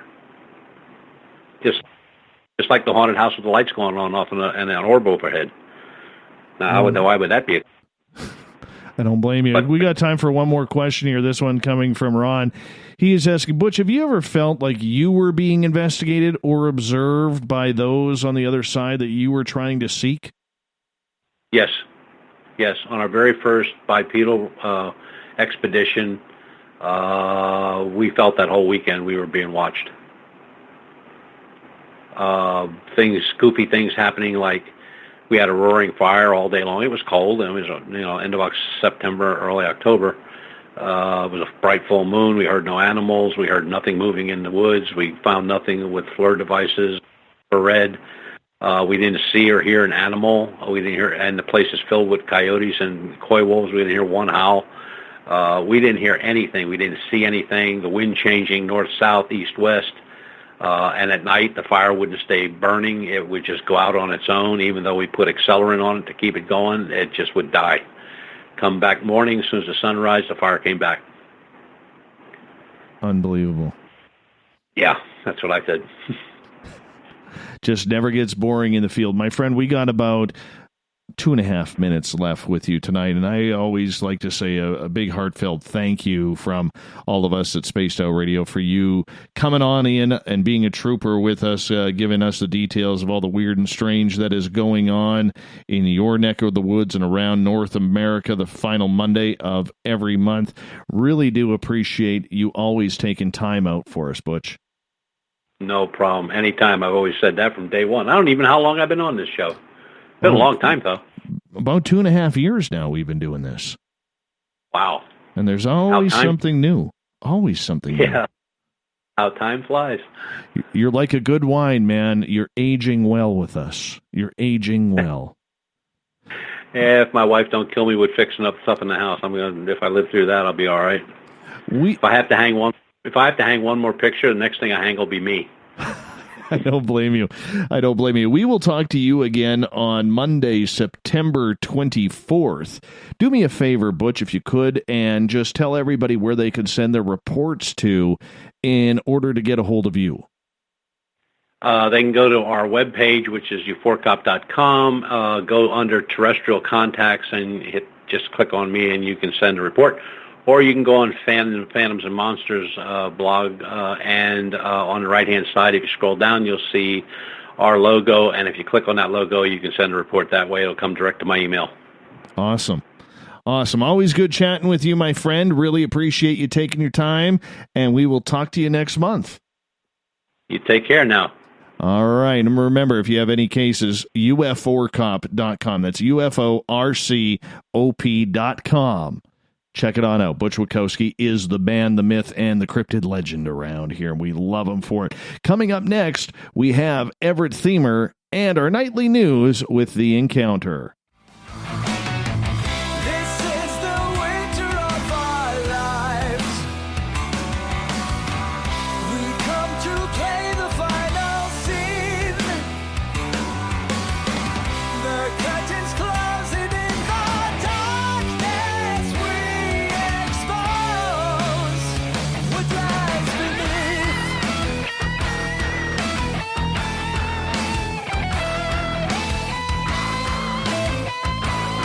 We are encountering the encounter on this Monday night, early Tuesday morning, as Everett Themer is back to take a look around the world at the news of the day. The news is always changing, and that's why we bring you the encounter, because we just don't get enough. Really? What? You got to be serious type news. Well, that's what we bring to you. For the time being, you can check out our news page. Go to facebook.com/SOR The Encounter. We bring in Mr. Everett Themer to come on into the show. My good friend, how are you? I'm doing great. How are you? I am doing good. It's always good to have Butch on the air. Really is. I love listening to Butch. You know, he's just, he reminds me of that. I don't want to use the term grumpy, but that, that no BS grandfather that we all had that was just like, this is the way it is. And you don't like it, tough. Get out of here. I think grumpy's a good way to describe Butch. Could very well be. Just give him a glass of gin and he'll be fine. And he's your best friend. He's just your best friend after that. I love him. And so do I. He's fantastic. Yeah, no kidding. Any more weird knocking sounds in your end of the forest? Because he did say that they're getting some more reports from Bigfoot sightings in areas that they don't normally get. That was interesting, but no. I think somebody was out there possibly looking for them, but it hasn't picked up. We had a few storms roll in over the course of a couple of days, and it ended the night of the first storm, and then it hasn't picked up since. So I think it was just somebody out there looking around and maybe doing a little Bigfoot hunting. Yeah, no kidding. Which, you know what? That's kind of nice, because I'd like to know what's going on in my neck of the woods.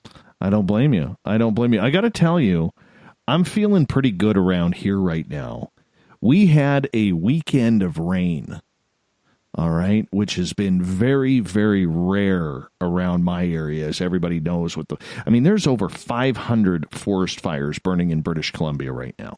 500. That is crazy. Okay. And we had rain all weekend. And, usually you bitch and moan and complain, oh, God, it's raining.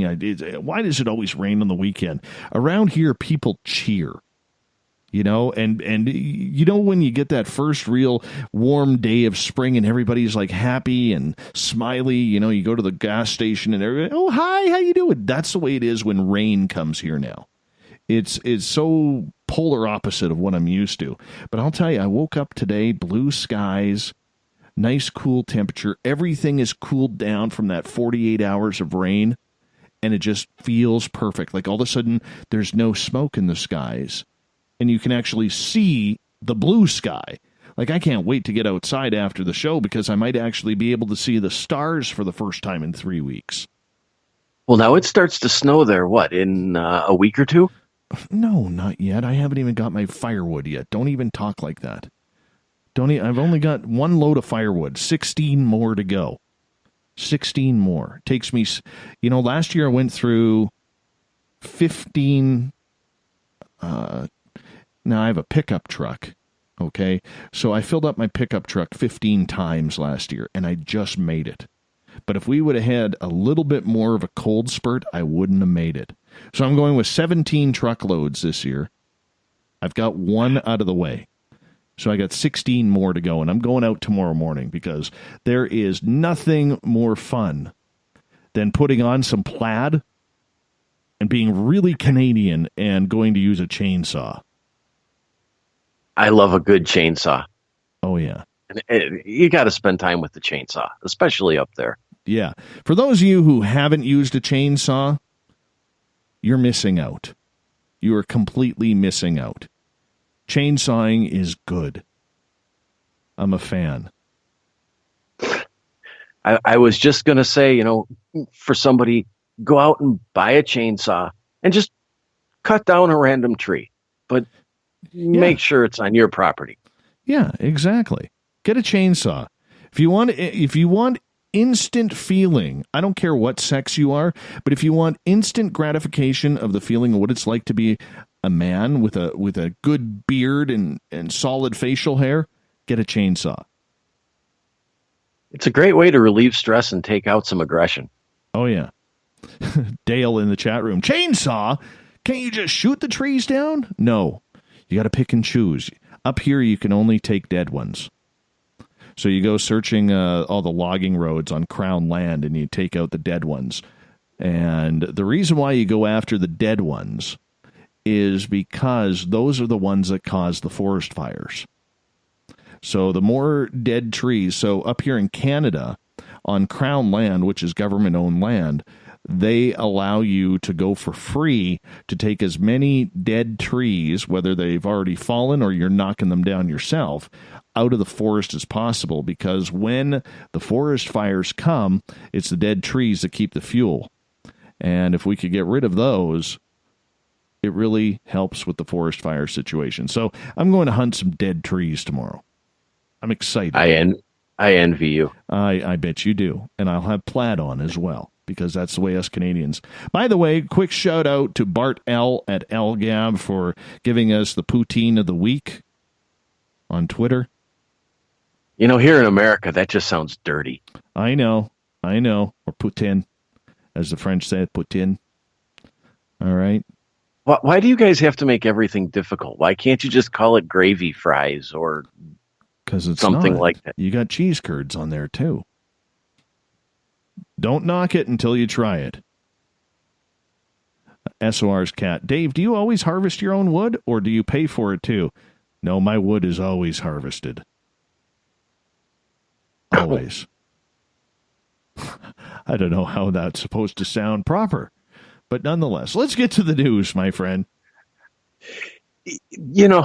Sometimes you have to look at NASA and just kind of wonder if what they're thinking, because the NASA chief, the new one, Jim Bridenstine, told reporters that he wants to focus NASA's efforts on returning to the moon.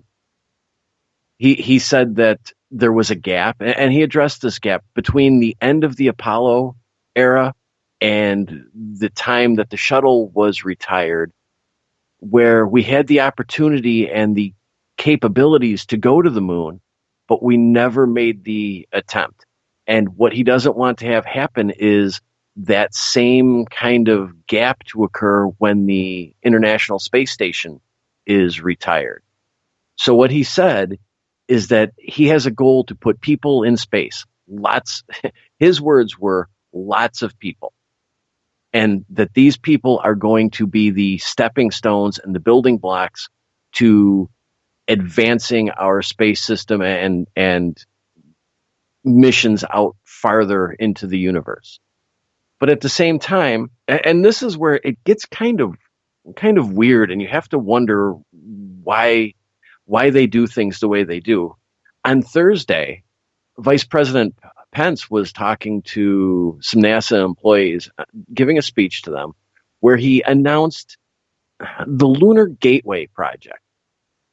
And what he said was, we're only a few years away from launching the building blocks of this gateway.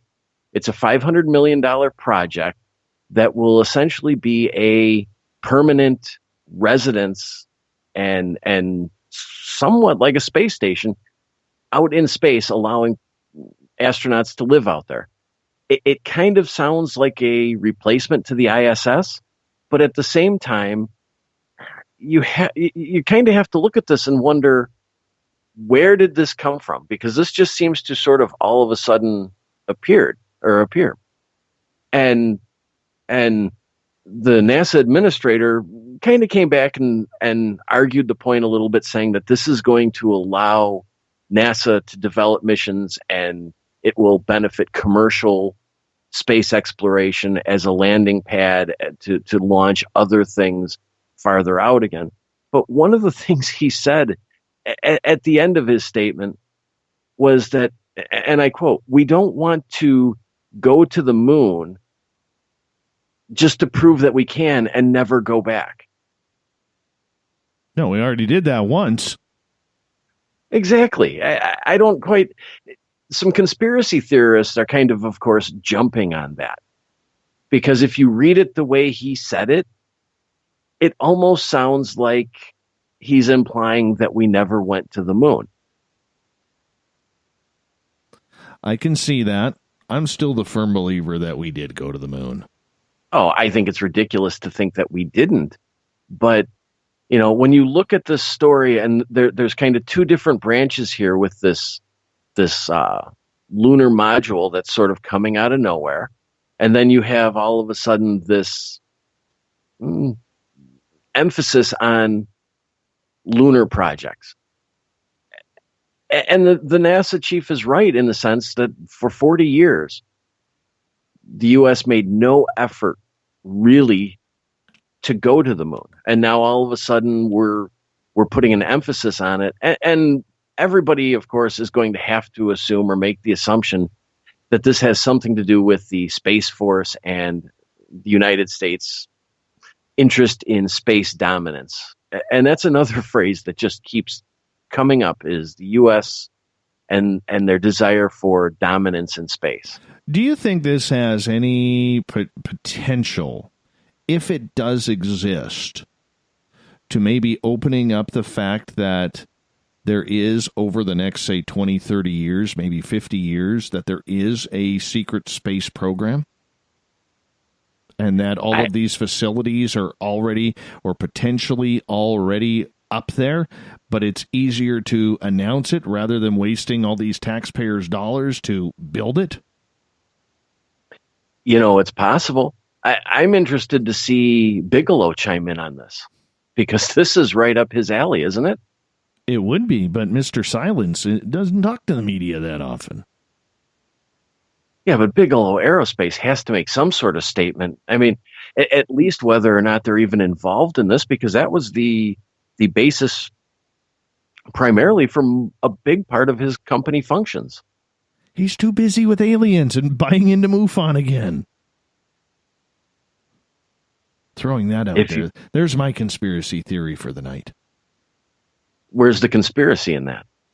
Well, the fact that, you know, there are some who don't believe he's behind-the-scenes funding to the stars. That's another one that's hard to not believe, because if you look at the trail, it goes back to Bigelow, at least in part. It always does.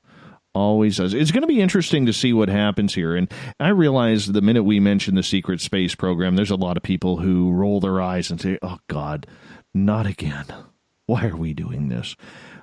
But part of this show and the mystique of it is what if?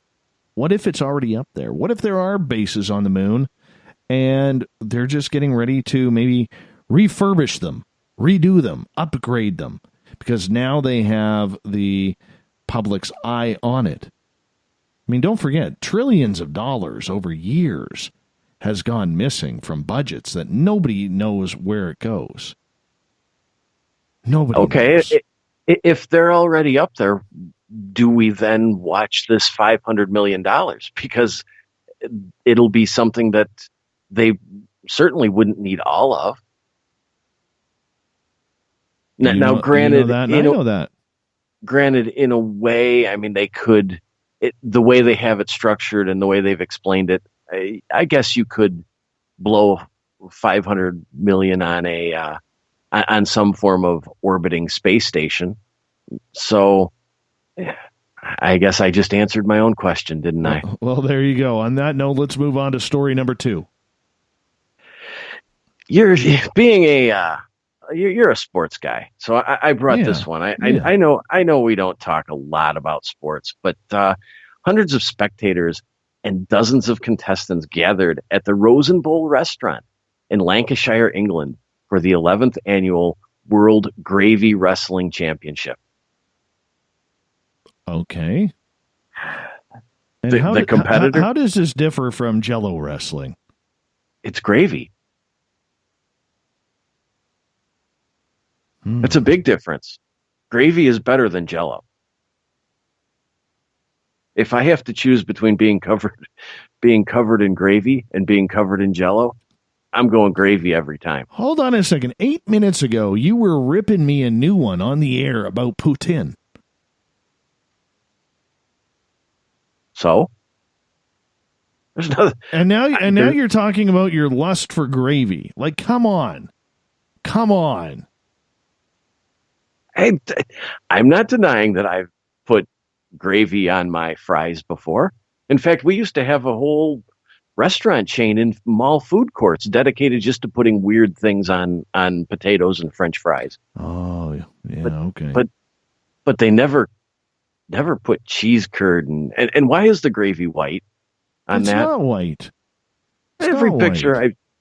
Every picture I've seen, that gravy's suspiciously light colored. You are looking at the wrong places, man. Wrong places. You know what? Get your butt up here. There's a burger and poutine's joint around here. Got to take you there. Get your butt up here. Take you to GBR. We'll go for a good burger and poutine. We have cheese curd, we have gravy, and we have potatoes. I might just I might try making it one day, but I'm not calling it that around here. You are weird. You are very, very weird. All right. Just try Really? it. Yeah. But anyway, all the proceeds for this gravy wrestling were to go to a hospice in the area. It's a charity event for them. But I figured, hey, everybody loves a good gravy wrestling story. I don't mind gravy wrestling, especially when you hear it goes to charity. That makes it so much better. So much better. I hope they raised a lot of money, man. Hope they raised a lot of money. Yeah, with only a couple dozen competitors, you have to wonder. Well, you can always hope. You can always hope. Let's move on to the next one. There's a satellite tracker in the Netherlands named Marco Langenbrock. And he took some long exposure photographs, and he believes he caught the NASA X-37B on a unreported mysterious flight over the Netherlands. Now, apparently this is, I believe, the 5th flight of this vehicle, and NASA is not disclosing the flight or its payload. They've disclosed some of the payload in that there are some thermal testing equipment objects on there to test how electronics and cooling pipes and different systems will last and interact and work in a long-term orbit. But they typically do not disclose these flights. And it's not like they're test flights, but it's not like they're short flights. The last one was orbiting the Earth at about 200 miles above the surface for 718 days. Oh, wow. Wow. So they're very secretive about this. And he firmly believes that he took these photographs of this. And when you look at the photos, it's hard to tell if it's just a satellite or something like that. But going on his statements, it was moving too slowly to be a satellite, but too quickly to be a plane based on that exposure. So again, you kind of have to wonder what NASA is doing. Why now? This X-37B, that is if I recall, that is a drone, is it not? It is essentially a drone. It's about 20 or 30 feet tall, unmanned, but it's not designed to fly in the atmosphere. It's low orbit or orbiting, and in fact, it was launched using a Falcon X So, I mean, I guess essentially it's a drone, but I've never really given much thought to drones in space. That's weird. To me, it would be more of a I don't know, some sort of satellite or vehicle. Okay, I'm looking at this photo now, and it's just a streak in the sky. It looks like if you took an X-Acto knife and cut into anything. It's just a nice, smooth, straight line. How can he say that is the X-37B? Because as a satellite tracker, first, his justification is that orbit at that time, there is no satellite reported, in the world that should be there at that point in time. So whatever's there is either extraterrestrial, we'll say that, or some form of undisclosed vehicle orbit. Right. All right. Yeah, I mean, I guess you have to give him a little bit of credit for looking at it from the potentially conspiratorial scientific view and taking a little criticism rather than right away putting it out there saying, "Oh, I caught a UFO." Exactly. When in fact, it was a long exposure photograph. I can't remember exactly what his shutter speed or shutter time was, but it wasn't just like snapping a photograph and it's moving that quickly across the sky. This was something relatively high up that was moving at a speed inconsistent with anything else. By the way, before we go to the thought of the day, Mike B on Twitter says, "I'll never make fun of Putin. It's one of the best things about Canada." So we have a victory there as well. Let's get to the thought of the day, Ev. Poutine. It's all about the poutine, man. Can't you call it something different? No. All right. Thought of the Day happens every day and night at this time, where during the day we put on our social media pages a question for you, the audience, to answer, and then we read out your responses because we love having the audience participation. And we got a pretty busy one today, Ev, with the question, what in the supernatural world scares you and why? Let's get to yours first, Ev. What scares you? The media personalities. Really, they do. Are they really supernatural? They're in the field, though. They're in the community. They're part of the supernatural. I guess so. Well, let's see what a few of our listeners said. October, she goes, "I'm very afraid of being abducted and used for experiments.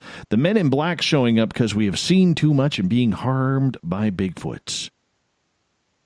Trying to get her out of that Squatch habit. God, I hate that term. Hate it. Hate it. Debbie, nothing. So I asked why.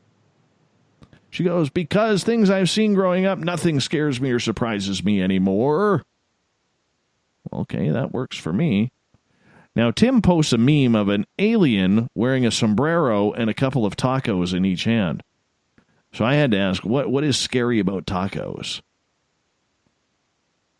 Because there's always a time for tacos. Cody, Sasquatch and beings that reside in water. You just never know when they will pop up exactly. You never know. You could be swimming in the middle of a lake 600 miles from the ocean, like Old Davy, and all of a sudden you see the fin pop up out of the water, and that theme song for Jaws starts playing up in the sky. No way, man. No way. Grant.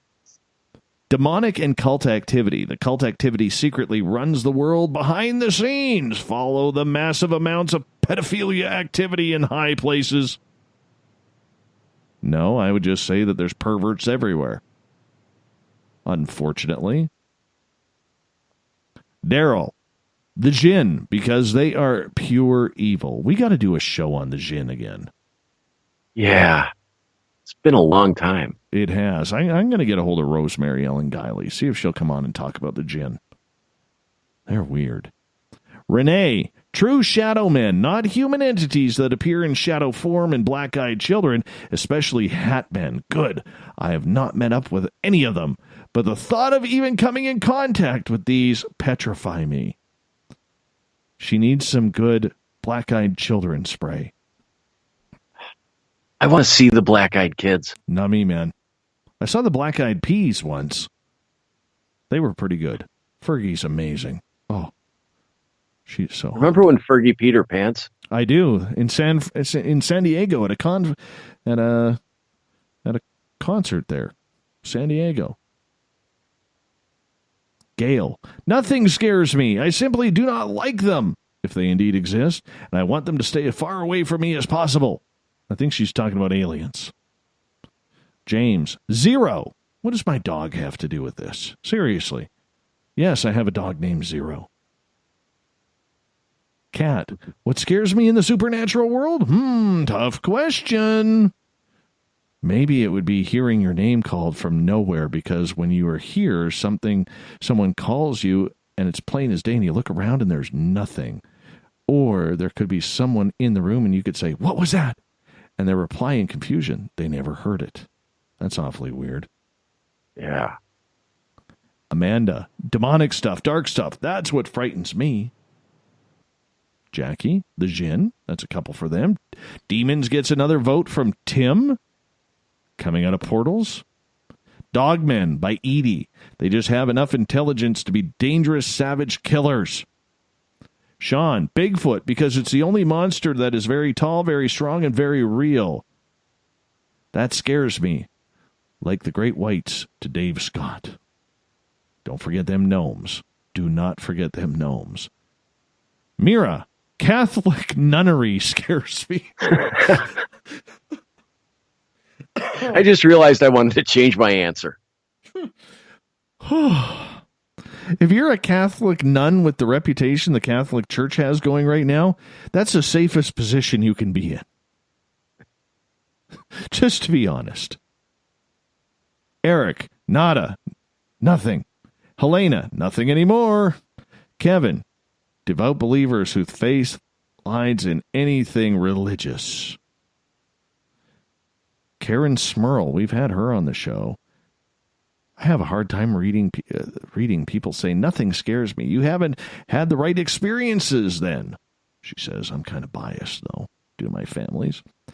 Oscar, that piece of Mandela effect you were about to receive. Not really that, but I'm just scared of the unknown. I mean, what's the purpose of life? Why are we here anyhow? I don't know. We got time for one more. We'll get Uncle Dale in here because he's got the power mustache going. God, because everything else is small potatoes. We'll sneak in one more. Robert, after 33 years of experience as an investigative researcher and of anomalous phenomena, I've experienced many unexplained objects and events. Nothing seems to scare me anymore. I can only hope that some quality anomaly will in the future. Let's put some money on that. Let's go for that. Mr. Thiemer, where can we find the encounter? People can find the encounter at facebook.com/SOR, the encounter online. And we're going to be moving that stuff over to our website soon, too. Thank you, Yes, Everett. we are. We'll talk to you tomorrow night. Thank you, and I look forward to talking to you. Big shout out to Butch Witkowski from UFO Cop coming in, as he always does, the final Monday of every month with Strange Days. We will talk to Butch next on Monday, September 24th. Tomorrow night on the program, familiar voice comes back. Ian Holt, the author of Bram Stoker's Dracula sequel, will be back talking all things horror, suspense, paranormal, wherever it goes.